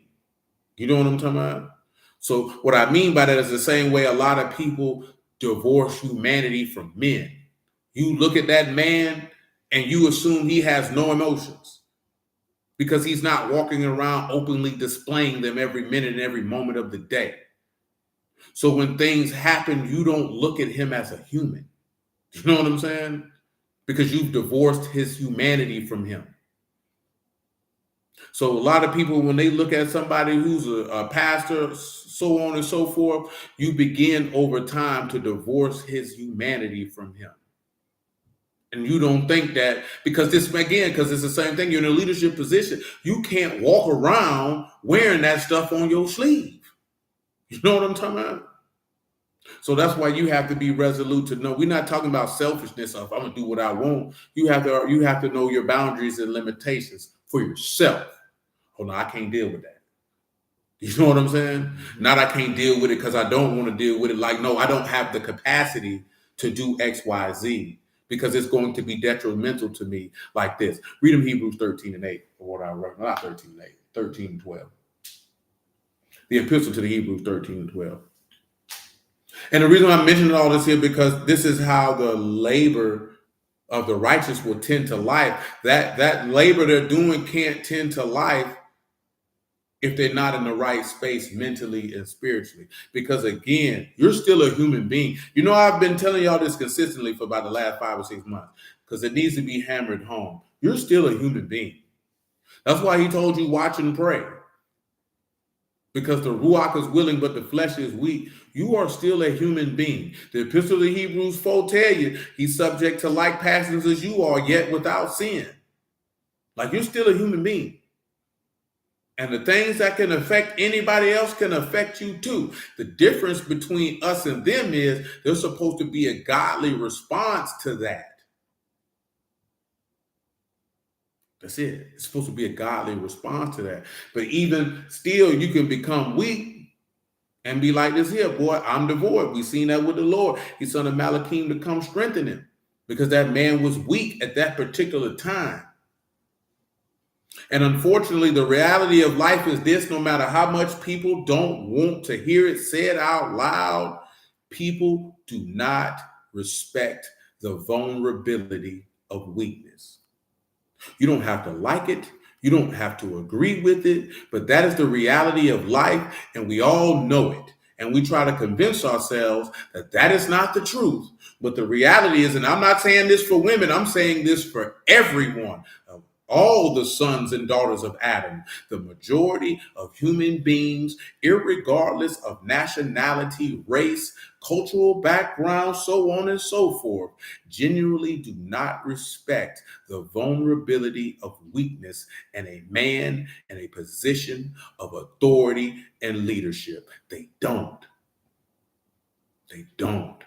You know what I'm saying? And that is something as a man that you have to understand, ascertain, and be able to navigate with spiritual dexterity as soon as you learn it.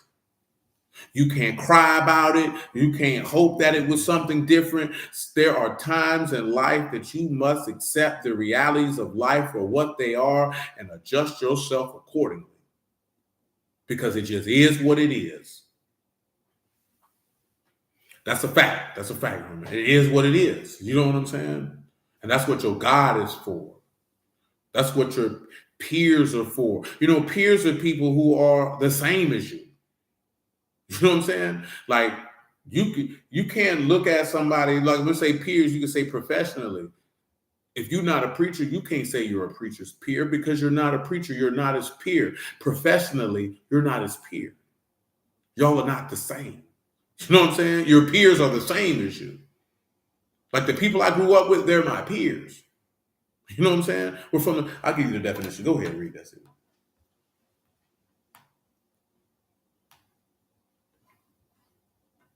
This is the epistle to the Hebrews, chapter 13, verse 12. So wherefore Yahushua also, that he might sanctify the people with his own blood, suffered without the gate. Let us go forth therefore unto him without the camp, bearing his reproach. For here have we no continuing city, but we seek one to come. By him therefore let us offer the sacrifice of praise to Elohim continually, that it is the fruit of our lips, giving thanks to his name. But to do good and to communicate, forget not. For with such sacrifices Elohim is well pleased.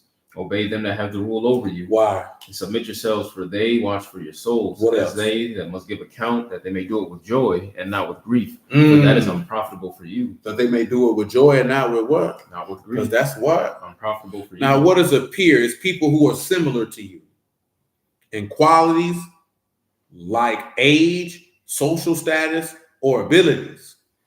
You know what I'm saying? And that's why, son, that when you see that in the text from time to time with the apostles and all that, they leaned on each other, but it was also a group of people, of course, because you can see that with Paul, that they had a genuine care for the men because they had a genuine care and appreciation for the labor they were doing. You know what I'm saying? That's why you see Paul enumerate that all, because of course, you know, he persecuted the church. So therefore, you know, he got a lot of that back. But there were people who were there for him. That's why you see him referencing and mentioning these people consistently. You know what I'm talking about? Because they had a care and appreciation for what that man was doing. Because this man would tell you that man was going through it. See, if he ain't have God, how is he going to get through that? And then, of course, those people helped carry up the slack. This man was going through it. That man say, hey, I'm hungry, but I'm not. You know what I'm saying? I'm this, I'm that, I'm this. A lot of niggas not finna go through all that, bro. They're not finna go through all that. They don't want to go through all that. You know what I'm saying? Now, were they peers because they were the same age or they had the similar interests with the word? Sure. But you think somebody who wasn't an apostle going through what Paul was going through, you think they could relate to that? They can't. You know what I'm saying? You know the only person who could relate to that? The 12. Other evangelists and others who may have been suffering for the gospel's sake. They're the only people who are going to be able to relate to that. So who's he going to be able to lean on to? Ideally, you would want to be able to lean on the body, but I would say that in this instance, from reading the text, from what we can ascertain, those men showing weakness for the gospel's sake, they weren't frowned and looked down on. You know what I'm saying? These people collectively gathered together to strengthen one another. As we know, those that are strong ought to support the weak. Now in 2025, that junk is different. You know what I'm saying? It's different. I'm not saying this was like that from the entirety of human existence, but we know in 2025, you can't show no weakness like that. Everybody gonna look at you funny. I thought he had faith. Why he going through that? That's how niggas act. And y'all all know it. You know what I'm saying? You wouldn't even sit back and look at, shoot, he human, man. He going through it. Let's all come together, lay hands on him and pray. Nobody think like that. You thinking, man, this nigga weak. I thought the first thing is, I thought he had the spirit. This is the first thing gonna come in people's mind and mouth. You know how wicked you is for that, man? That you can't even sit back and you seen your Lord and Savior go through it and do the same thing, and you'll look at a man and you'll claim Mashiach in you, and you would even have the same ability to say, damn, bro, exceedingly sorrowful, even unto death. You know what I'm saying? You know what you're gonna do? You couldn't stay woke with me for an hour? You couldn't watch with me for an hour? Or like Job told his friends, what poor comforters are you? And it all come from this thought process that ain't nothing supposed to bother this nigga. Because you got the word. Like I told you, the young lady asked me this years ago, man, you know what I'm talking about? Well, if you got the flesh like, nigga, the word don't give you superhuman powers, my nigga. Who told you that? Why did you even have that thought process? This is why it's been in my mind to constantly repeat this over and over again. Allow your self the space to be a human being. But let me add this, because I don't know if I prefaced this enough to say this enough. Allow your brother and sister the space to be a human being. You know what I'm saying? Allow them the space if it's a situation they dealing with and it's got them a little nervous, they got a little trepidation, a little anxiety. You know, give them some confidence, some strength, instead of looking at them funny and having something negative to say. Nigga, it's something wrong with you. It's something wrong with you, because if it was you in that position, you would want somebody to do that for you. So God damn it, do it for them. Allow them the space to be a human being, man. Give them strength instead of derision. Give them comfort instead of judgment. You know what I'm saying? Like, do that instead. That don't take no effort. That should flow out of you. If the word in you, that should flow right out of you. My brother in pain, let me comfort him. My sister's anxious, let me care for her. Like, come on, man, what are you talking about? God damn, you know what I'm saying? Nigga be ready, but nigga jump up and do that for a sinner with no thought process, don't have no thoughts about none of that. Somebody in the word, that nigga ain't supposed to feel nothing. That nigga ain't no robot. Come on, blood. Where you was at before the Hebrew? Oh, my bad. I read John 10. Yeah, read it again, man. You gonna read it. He said, I'm the good shepherd give his life for the sheep. But he that is a hireling and not a shepherd, whose own sheep are not, see the wolf coming and leave the sheep and flee, and the wolf catch him and scatter the sheep. The hireling flee because he is a hireling and care not for the sheep. I am the good shepherd and know my sheep and am known of mine. And as the Abba know me, even so know I the Abba. That's right. And I lay down my life for the sheep. Why? And other sheep I have, which are not of this fold. Man. That's good. Where we was at before that? I can't remember. We had read Hebrews 6. Yeah, we read the Genesis 25 and 49. We already read it. We good on that. That was the elder serving the younger. Go back to Matthew 20 and 24 because I ain't read the end of it. About I came to make my life a ransom for many because we diverted to the elder serve the younger portion. You know, look at who would be esteemed, man. I just started to consider, man, we gotta make this hard, man. You know what I mean? Because at the end of the day, niggas human, man. Life beat the brakes off you out here, man. You understand what I'm telling you? Everything that happened to people don't mean they sin and it don't mean they wicked, man. Some stuff just life, man. Stuff happens. You know what I'm saying? And ain't no rhyme or reason why it happened. It just happened. You know what I'm saying? It just happened. Stuff can happen, man. Look here, man. Shoot. Just is what it is. You know what I'm saying? The key thing is that collective, and like I said, you know, me personally, and I just told y'all this recently. You know what I'm saying? The most desirous thing at the moment in my mind, man, if the Lord permit, would easily be that every quote unquote, you know, Hebrew congregation in Jacksonville, Florida would be linked together. That niggas know each other for that explicit purpose. Will that happen? Yeah, who knows? You know what I'm saying? I don't know. You know what I'm saying? Only thing we can try to do is tap in with people, man. Now, stuff doesn't always happen for a reason, Misha. It tell you that in Ecclesiastes, some things is just time and chance. Some things is not an explicit reason. You know what I'm saying? Because I know that come from people. God got a plan for you. Now, everything don't happen for a reason. You know what I'm saying? As weird as that sounds, let me get that verse in Ecclesiastes for you. Everything does not necessarily happen for a reason. This is Ecclesiastes chapter 9. So we'll pick them up in no, we don't need verse 7. That's too much. Screw it, man. Run that shit. Ain't gonna hurt nobody. Matter of fact, you know what? Nah, about that jump. Start at verse 1, man. I run all that jump, man. About that jump. Ecclesiastes 9:1. For all this, I considered in my heart, even to declare all this, that the righteous and the wise and their works are on the hand of Elohim, and no man know either love or hatred by all that is. Now notice what he said, man. The righteous and the wise, all their works are in the hand of God, man. What does that even mean? You know what that means? Go on John 10:25, man. Tell them what that means, man. Hey, and guess what? And I can understand why y'all would think that, though. So don't get me wrong. Don't think that I'm minimizing the fact that you thought that. Because in general, I ain't gonna say I thought that only because I never gave it any thought to think that. You know what I'm saying?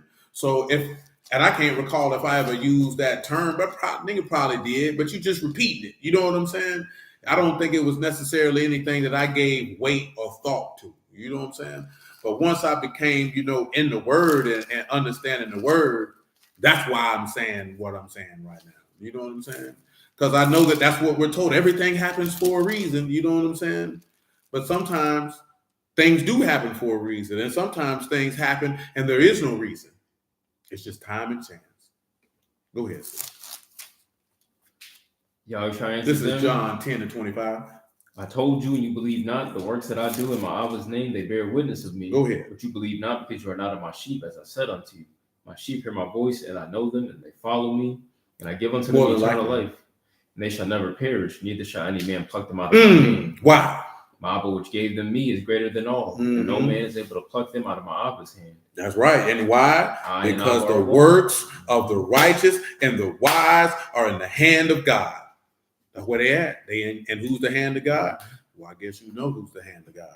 Ecclesiastes 9:2. All things come alike to all. Listen, all things come alike to all. All things come alike to all. For there's one event to the righteous and to the wicked, to the good and to the clean and to the unclean, and to him that sacrifice, and to him that sacrifice not. As the good, so is the sinner, and he that swear. As he that feareth. Notice he say all things come alike, whether you good or righteous. I mean, good or evil, don't matter.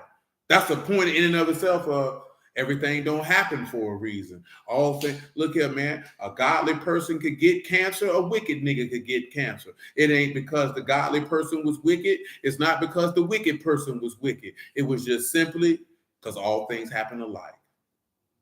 And also that takes you back to him being crucified on the stake, because the same thing that happened to the sinner happened to him. Which takes us back to Ecclesiastes 2:11. But come on, keep on rolling. Verse 3. Say, this is an evil among all things that are done under the sun. Mm-hmm. There's one event unto all. There's one event unto what? Unto all. And the hearts of the sons of Adam is full of evil and madness in their hearts while they live. And after that, they go to the dead. And notice that he said there's an evil among all things that done under the sun. But he said there's one event that happened to everybody, and that's death. Go ahead. For to him that is joined to all the living, there is hope. For a dead living dog, better than a dead lion. For the living know that they shall die, but the dead know not anything. Neither have they any more reward. For the memory of them is forgotten. Also their love, their hatred, their envy is now perished. Neither have they any more portion forever in anything that is done under the sun. Go your way. Eat your bread with joy. Drink your wine with a merry heart. For Elohim now accept your work. See, that's why you eat his flesh and drink his blood, and then he'll accept you. Let your garments be what? Always white. Let your head don't lack what? No ointment. Live joyfully with who? The wife whom you love. And that's why we got Proverbs 5 on that. Keep on rolling. All the days of your life, of your vanity, which he have given you under the sun, all the days of your vanity, for that is your portion in this life, and your labor, which you take under the sun. Now, this is going to take us back to when we get to Proverbs 5. Y'all willing, if I recall, I'll harken back to this verse, man. But look at what he said. Live joyfully with your wife whom you love. Man, if you can't live joyfully with that woman, then what you married her for? You know what I'm saying? Like, come on, man. Tell them what joyfully is there, man. You ought to samak, man. You ought to rejoice with your old lady, man. This is ra'ah, to see, to look at, to expect, to perceive, to consider. Consider. Go ahead, man. Say, whatsoever your hand finds to do. Do it with all your what? With all your might. For there is no work, nor device, nor knowledge, nor wisdom in the grave where you go. Listen, man, ain't none of that in there. I returned and saw under the sun. The race is not to the swift, nor the battle, to the strong, neither yet, bread to the wise, nor yet riches, men of understanding, nor yet favor, men of skill, but time and chance happens to them all. Tell them what chance is, man. That is pay God. That's an occurrence, a happening, a chance. An occurrence, a happening. Occurrence, happenings happen to everybody. It ain't no rhyme or reason for it. You know what I'm saying? And I know that it sounds tough, but man, that's just talking about life. Yeah, time is eight. That's time of an event. A time and an event. An occurrence, an occasion. And ain't no rhyme or reason for everything. Some things just happen. You know what I'm saying? Some things it be a God to get you to a particular point, and some things is just time and chance, man. You know what I'm saying? When some people say you be at the wrong place at the wrong time, it literally was time and chance that you was there. Now you caught a straight bullet. It wasn't necessarily because there was a reason. It was just time and chance. You were there at the time of an occurrence, and that's what happened to you. Because very rarely do you hear people talk about time and chance and it be something overwhelmingly positive. We only focus on the overwhelmingly negative. But there's time and chance that doesn't happen to people that were overwhelmingly positive. But the only time that people want to talk about time and chance with something overwhelmingly positive is when money is involved. You know what I'm saying? That's just the reality of it. But yeah, everything doesn't necessarily happen for a reason. Read verse 12. Say, for man also know not his time, as the fishes that are taken in an evil net, and as the birds that are caught in the snare, so are the sons of men snared in an evil time when it falls suddenly upon them. When it falls suddenly upon them, ain't wasn't no reason. You know what I'm saying? So that's the basis of why I said that, because this is where I'm getting it from. You know what I'm saying? Time and chance happen to everybody. Sometimes you could be at the right time to meet somebody that could effectively change your life. God could have put him in your path, or it could have just been happening that you was at the right place at the right time. Nothing orchestrated. Some things are orchestrated. Some things are not. Yahuwah knows. You know what I'm saying? To be 100%, keep it a being with you. He knows. We may or may not know. Some things be time and chance, and that's the truth be told. There's nothing wrong with giving esteem to Yahuwah. You ascribe that to Yahuwah. You know what I'm saying? As you should, whether good or bad. But the reality is, he may have not had nothing to do with the orchestration of that event. It's time and chance. Just like I said, something bad happening to you does not mean that God was against you. Time and chance. Back to Matthew 20 and 24.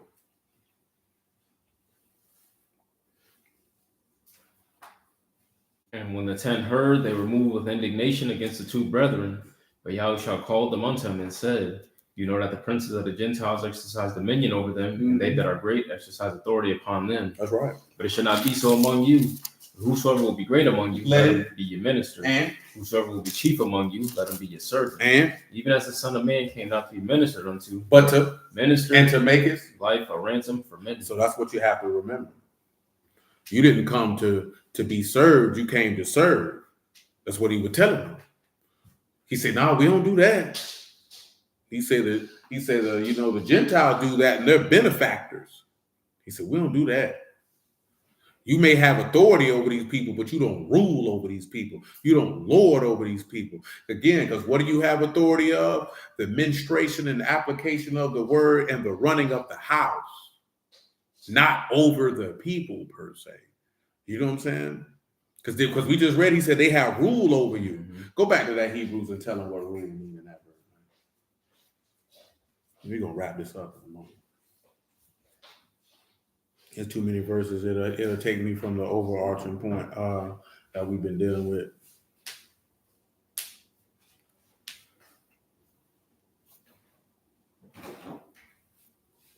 Go ahead. Was that the Hebrews 13 and 17? You just wanted the definition? Yeah, the definition of rule there, man. Rule is hagiomai, that is to lead, to go before, to be a leader, to command, to have authority over. That's a prince of regal power, a governor, viceroy, chief, leading as respects, influence, controlling the council, overseers or leaders of the assemblies, use of any kind of leader, chief or commander. Notice it's saying leader, he that lead out. He that's out in front or has influence. You know what I'm saying? They administer the word and they enforce the word. You know what I'm saying? Enforcers of the law. I'm not one. Yeah, now see, when he say he's not the one that accused you, because Mashiach wasn't coming to accuse anybody of being a sinner. So the law was doing that in and of itself if you were sinning. That's why he said you have one that accused you, even Moses, in whom you trust. You know what I'm saying? Your confidence is in Moses, but Moses is accusing you because you're contrary to the precept that Moses gave. You know what I'm saying? But somebody who's over an assembly, their job is to lead and to influence or to persuade the people unto godliness. You know what I'm saying? They can give commands as it pertains to the work of the ministry. You know what I'm saying? But outside of that, no. You know what I'm saying? It's not my job to tell you what to do in your household, what to do in your life, what you can this, that, there, and the third, because I ain't going to lie to you. I ain't going to do it anyway. Even if I didn't know that was in the word, I ain't finna do that anyway, because you grown. So you know what you're supposed to do and what you're not supposed to do. And if you got a desire to do opposite of that and try to influence other people to do opposite of that, you and them can go to hell. You know what I'm talking about? Because I'm going to kick it like how Moses kicked it. You know what I'm talking about? Read number 16:3, man. And this ain't just for me saying this here. This for the event, the Lord willing, you be in the same position one day. Well, you got to have that same mind, what the book tell you to have. Man, I'm not going to do all this here with you, man. You see Moses and be like, nigga, you can't try me like that. He said, all right, I got something for y'all. This is what you need to know. Go ahead. Because I'm going to tell you what I'm going to do. Nigga want to do X, Y, Z, I'm going to leave. And you can run it your goddamn self. And I'll go somewhere else. You know what I'm talking about? Because I'm not finna fight with you. About nothing. You know what I'm talking about? Because we didn't have that happen before. I want to preach. Well, shoot. You can preach any way you want to. Ain't nobody stopping you. You know what I'm saying? They feel like, oh, I just want to do it here. You ain't gonna do nothing here. You know what I'm talking about? And it's not because I don't want you to preach. You know, you don't meet the qualifications for the job. You know what I'm saying? It's not even just the aspect of being able to disseminate some word. But that junk tripped me out. Like, boy, ain't nobody stopping you from preaching, boy. Oh, you just mad because you want to do it here. Yeah, man, it'll be a sunny day. And Alaska, when they got a time period when they don't get no sunlight, for a nigga let you sit right here and do that. You know why? Because, boy, if you let somebody do something, man, and you know they ain't supposed to be doing that, boy, you got to answer for that, boy. You got to answer for that. Because he going to want to know why you let that go on. You know what I'm talking about? When you knew that shit had been going on. Remember what he said to Eli about his son? What he said, Sif? You know what he said?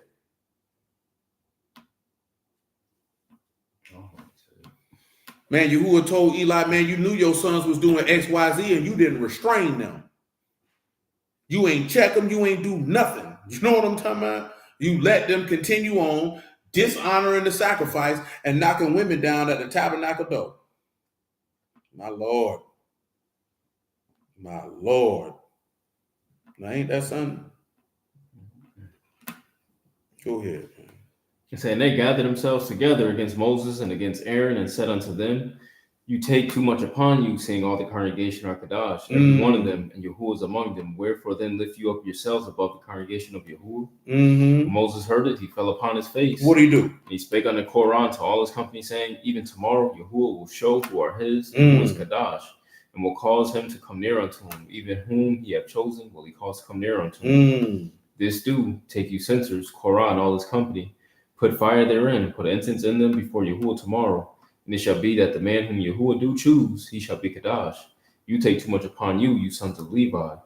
And Moses said unto Korah, here. That's good, man. He said Yahuwah gonna show what? Those who are his, and those that's the attitude you have to have. You ain't got to fight and argue with them people. If God be with you, he gonna make that plain. He gonna make that be known. You ain't gonna do all that. That ain't just about that situation either now. That's just another example of what we were talking about earlier, even with the dispensation of the word. You know what I'm saying? Nah, bro, you ain't got to do all that. You ain't got to do all that. It ain't even worth doing all that. Because you know who going to end up losing in that situation? You. You know what I'm saying? So it's not even worth it. And like I say, man, that comes from because we live in a society of overcompensation and the need for constant and consistent validation. And when I'm talking about constant and consistent validation, I'm not talking about the validation of acceptance. I'm not even say validation of the validation of justification. You have to justify yourself. You have to validate the justification in your own mind for whatever it is you are or aren't doing in any given situation to prove something to someone when you don't have to prove nothing to nobody. The only person you need to prove something to is your God.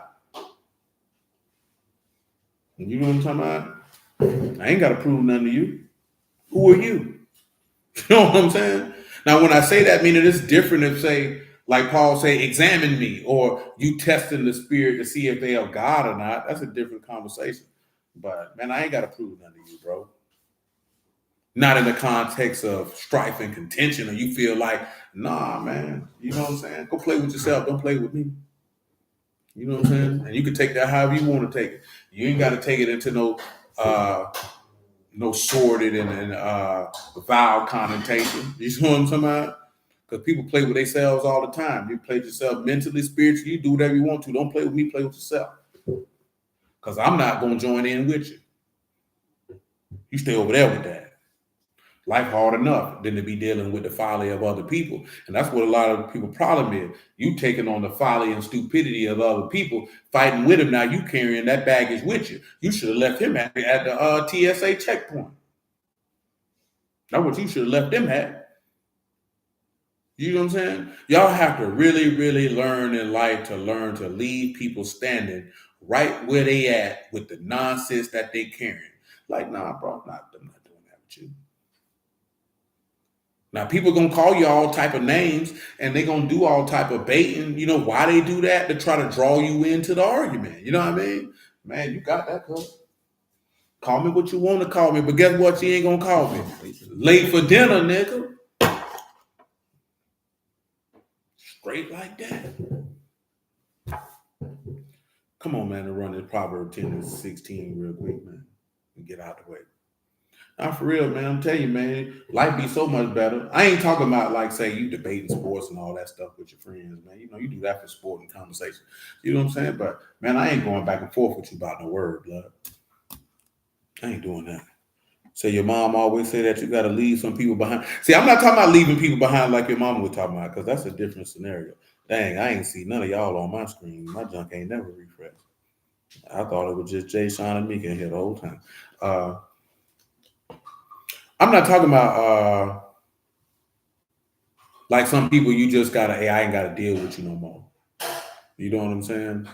I'm also talking to the aspect of you don't have to join in to every piece of contention, argument. You ain't gotta do all that, man. You got that, bro.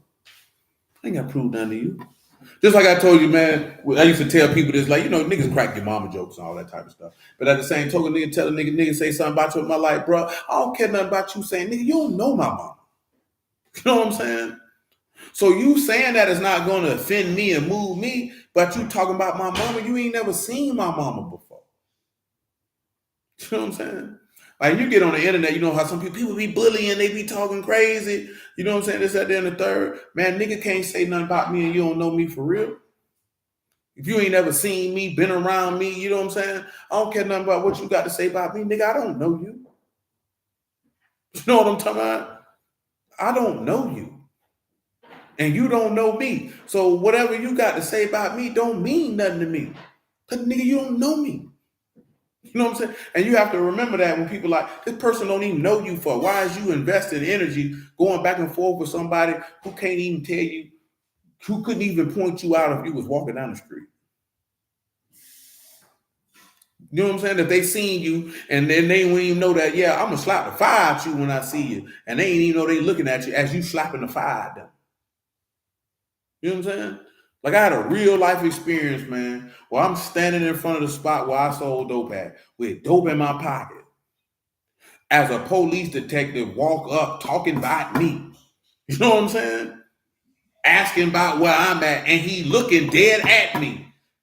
And you know why he couldn't figure it out? Because, nigga, you don't know me for real. And the nigga who told you about me, because you ain't that great of an investigator. Let's let that be known. You know what I'm saying? Because obviously if you was, you would have walked straight up to me. They didn't know me either, couldn't have. You know what I'm saying? All I did, I said, oh, we just slid out the way. Say, hey, boy, we gonna call it a day tonight, boy. These niggas out here telling. There ain't no way no police officer supposed to be walking up, talking about you, and you standing right there when he still don't. But I give you that example of why you worry about what somebody got to say and inquire about you, man, and they don't even know you. Because they wouldn't even recognize you if you were looking at them. Which is why he said, Kadash Abba, the world have not known you, but I have known you. You think you who was sitting in heaven, man, worried about the words and conversation of people who don't even know him? Well, wrath already on your head. Yeah, the difference is I hear them words you talking. And at the appropriate time, I'm going to see you about them words. But the reality is, man, what you say about me don't mean nothing to me, boy, because you don't even know me for real. You got to remember that, man. You don't even know me for real. So what does it matter? Most people, when it comes to the word, man, they make determinations of how they're going to come at you based off what they think you believe, because everybody is ready to battle off doctrinal perspectives based on what they believe, you believe, and where you at. Man, that junk don't mean nothing, man. You want to win a debate, or you want to win a debate with your soul? You answer that. When I say your soul, I should say your flesh. I told you, man, I told a brother told me that on Clubhouse one time, man. Dude tried to get me to win a debate with him, and I told him, go debate your flesh. And this brother told me, man, he said, man, when you said that, man, I got off the app for 3 months. He said, I had to reassess my entire life. He said, I wasn't expecting that response. This is a true story, because that's definitely what I told him to do. You want to debate about it? I say, bro, go debate your flesh, bro. I'm not debating you about no word, bro. Because just how you acting right now, you got a carnal problem. You need to go debate your flesh, man. You need to go contend with that. Because that's going to take you down. You worry about winning an argument about doctrine. You losing the argument with your soul, nigga. You know what I'm talking about? You losing the argument between spirit and flesh. You need to be winning that argument. Well, you trying to win an argument about doctrine, boy, you worry about the wrong thing. See, people to me want to hear that. I done heard, you know how many times I done heard somebody say, the wicked flee, but no man pursue it. Boy, nobody running from you. I want to argue with you. Well, you got whore in your blood, boy. You know what I'm talking about? You got whore in your blood, man. Something wrong with you, boy. You know what I'm saying? Something wrong with you, man. Like, nah, man, that's not what it do. It's something wrong with you. And a lot of people who get in the word, you fall in that trap. And you know how you fall in that trap? Because you end up being in circles with people who you think they're going to be discussing the word for edification, but they're really there for consternation and argumentation. You know what I'm saying? And you get caught up in that. Especially if you don't know how to, I'm not doing that. You know what I'm saying? I'm not saying that that's a negative. It's just human nature. You in a circle of people and that's what they doing. It's real easy to fall into that same trap. It's when you begin to realize you ain't getting nothing out of that you begin to stop doing it. Or you want more. Or you be like, we in the word and this is all it is. It's constant debates about the same thing. But yet I'm finna go home and masturbate and smoke a blunt. You know what I'm saying? I still got a whole lot of anger and hurt and pain inside of me. You know what I'm saying? I still holding grudges and have malicious thoughts and intents for people because of this, that, there, and the third. I got all this stuff going on, man. So what did this really profit me in the end? And that's where that Titus came in at. It don't profit. Because that's not what the word is for. You know what I mean? But go ahead, man. 10 and 16 Proverbs, man. The labor of the righteous tends to life, the fruit of the wicked to sin. He in a way of life that keeps what? And he that refused reproof err. Now go ahead and tell him what instruction is. Y'all know what it is. Sorry. You already know that. So he that is in the Darak of Kai, or in the pathway or the lifestyle of life, will guard discipline, chastening. Hebrews 12 and 5. Now that's a whole thing that we could go in on the show. You know, despise not the chastening of Yahuwah, for whom Yahuwah loveth he chasten. He says, as many as I love, I chasten and rebuke. Be therefore zealous, therefore, and repent. Or what's the other one? Baruch is the man whom you chasten out of your law. You understand? So, and again, I've talked about this, man, discipline or chasten is instruction. And again, chastisement without instruction is the epitome of cruelty. You know what I'm saying? We was having that conversation this morning. I told you, I'm not a believer in whooping on no churn like that, man. And you ain't gave them thorough and in-depth instruction before you decided to enact a level of corporal punishment. You're really taking out your inability to effectively communicate and instruct to your children out on them. And that's a disgrace and a disservice, in my opinion. Because I ain't never been one for that nigga raising, because I wasn't raised like that. You know what I'm saying? So me getting in the word and then seeing this is how Yahuwah raised his, I'm like, boom, I was effectively raised like that. You know what I'm saying? It's real easy to scream and holler, smack and whoop. They don't take no effort and they don't learn nothing. All they learn is what not to do to get hit. All they learn is what not to do to get yelled at. But to take the time to instruct, and when they out of pocket, to take the time to instruct, to show them out of pocket, that take takes critical care and concern because I'm invested in your success, not just getting you out of my face because you did something I didn't like. You know what I'm saying? So you have to be invested and have a care for their outcomes because I'm invested in your outcome. You know what I'm saying? The outcome is most important, not just the rebuke. The rebuke is a part of making sure, hey, don't do that.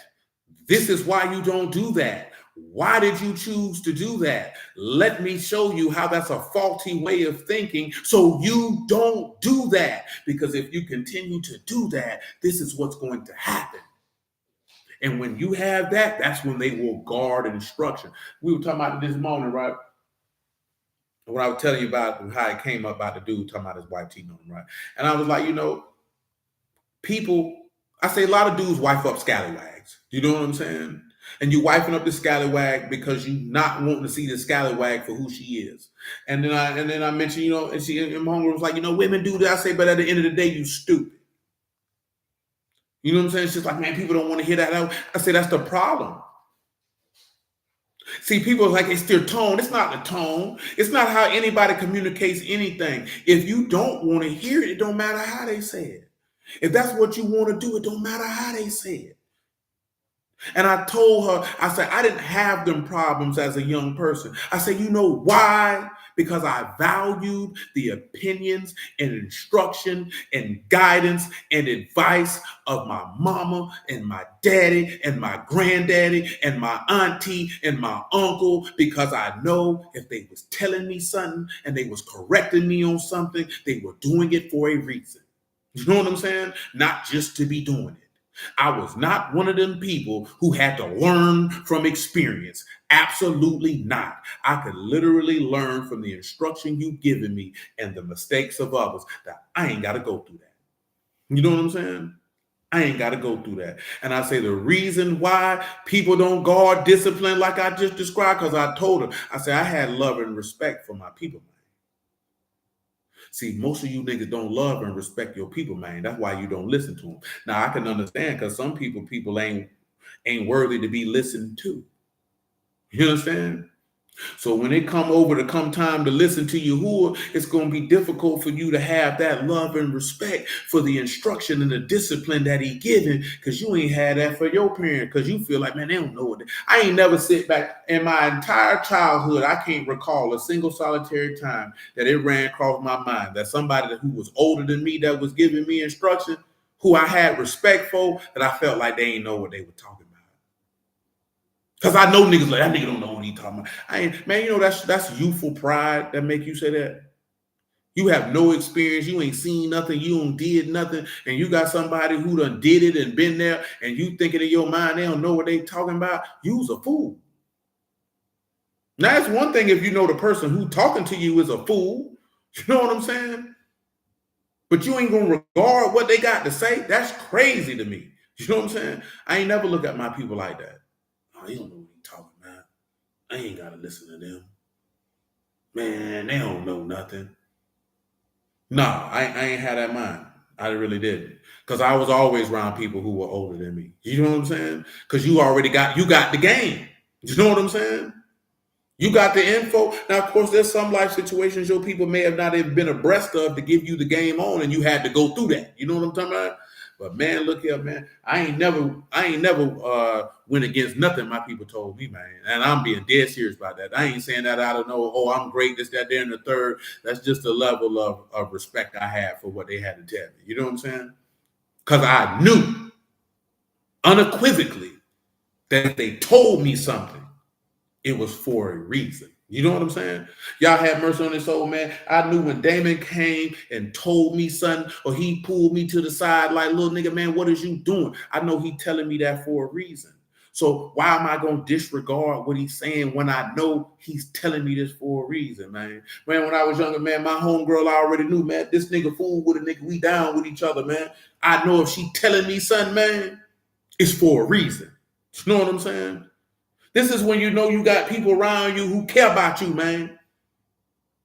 When you got people around you who care about you, man, and you know they care about you, man, then you should know that if they telling you something, man, they telling you this for a reason, because it's for your well-being, because they want you to have a positive and successful outcome. Don't let your pride and your arrogance and your stupidity get in the way that you neglect the people who around you who care about you, man. You know what I'm saying? Because what they saying don't jive and josh with what it is that you want to do, when you know what you want to do is absolutely stupid. You know what I'm saying? And when I say it's stupid, meaning that you know the truth, but you denying it, but it's fulfilling a desire that you have inside of you. And even if you fulfill that desire, you still won't be satisfied. You know what I'm saying? Because now that desire is just going to continue to be insatiable. And that's why I say it's better to instruct. Because the words, and we talked about this the other day, the words and the instruction that you give to your children will last them their days, and they will pass it to their children. The only thing when you screaming and hollering and slapping and whooping gonna do is they just gonna pass that down to their children. So that means nobody got any benefit of anything other than I'm frustrated, so I hit. You know what I'm saying? I'm frustrated, so I yell. You know what I'm saying? And that's just not going to that's just not going to transfer over with children. That's going to transfer over with adults. Because we were talking about this morning. Also, it is a damn shame that grown men do not know how to have conversations that do not descend into threats of violence. Nigga, you're a grown man, bro. You should be able to solve conflict with your words, nigga. You know what I'm saying? Children argue. Let's fight then. Nigga, you're 37.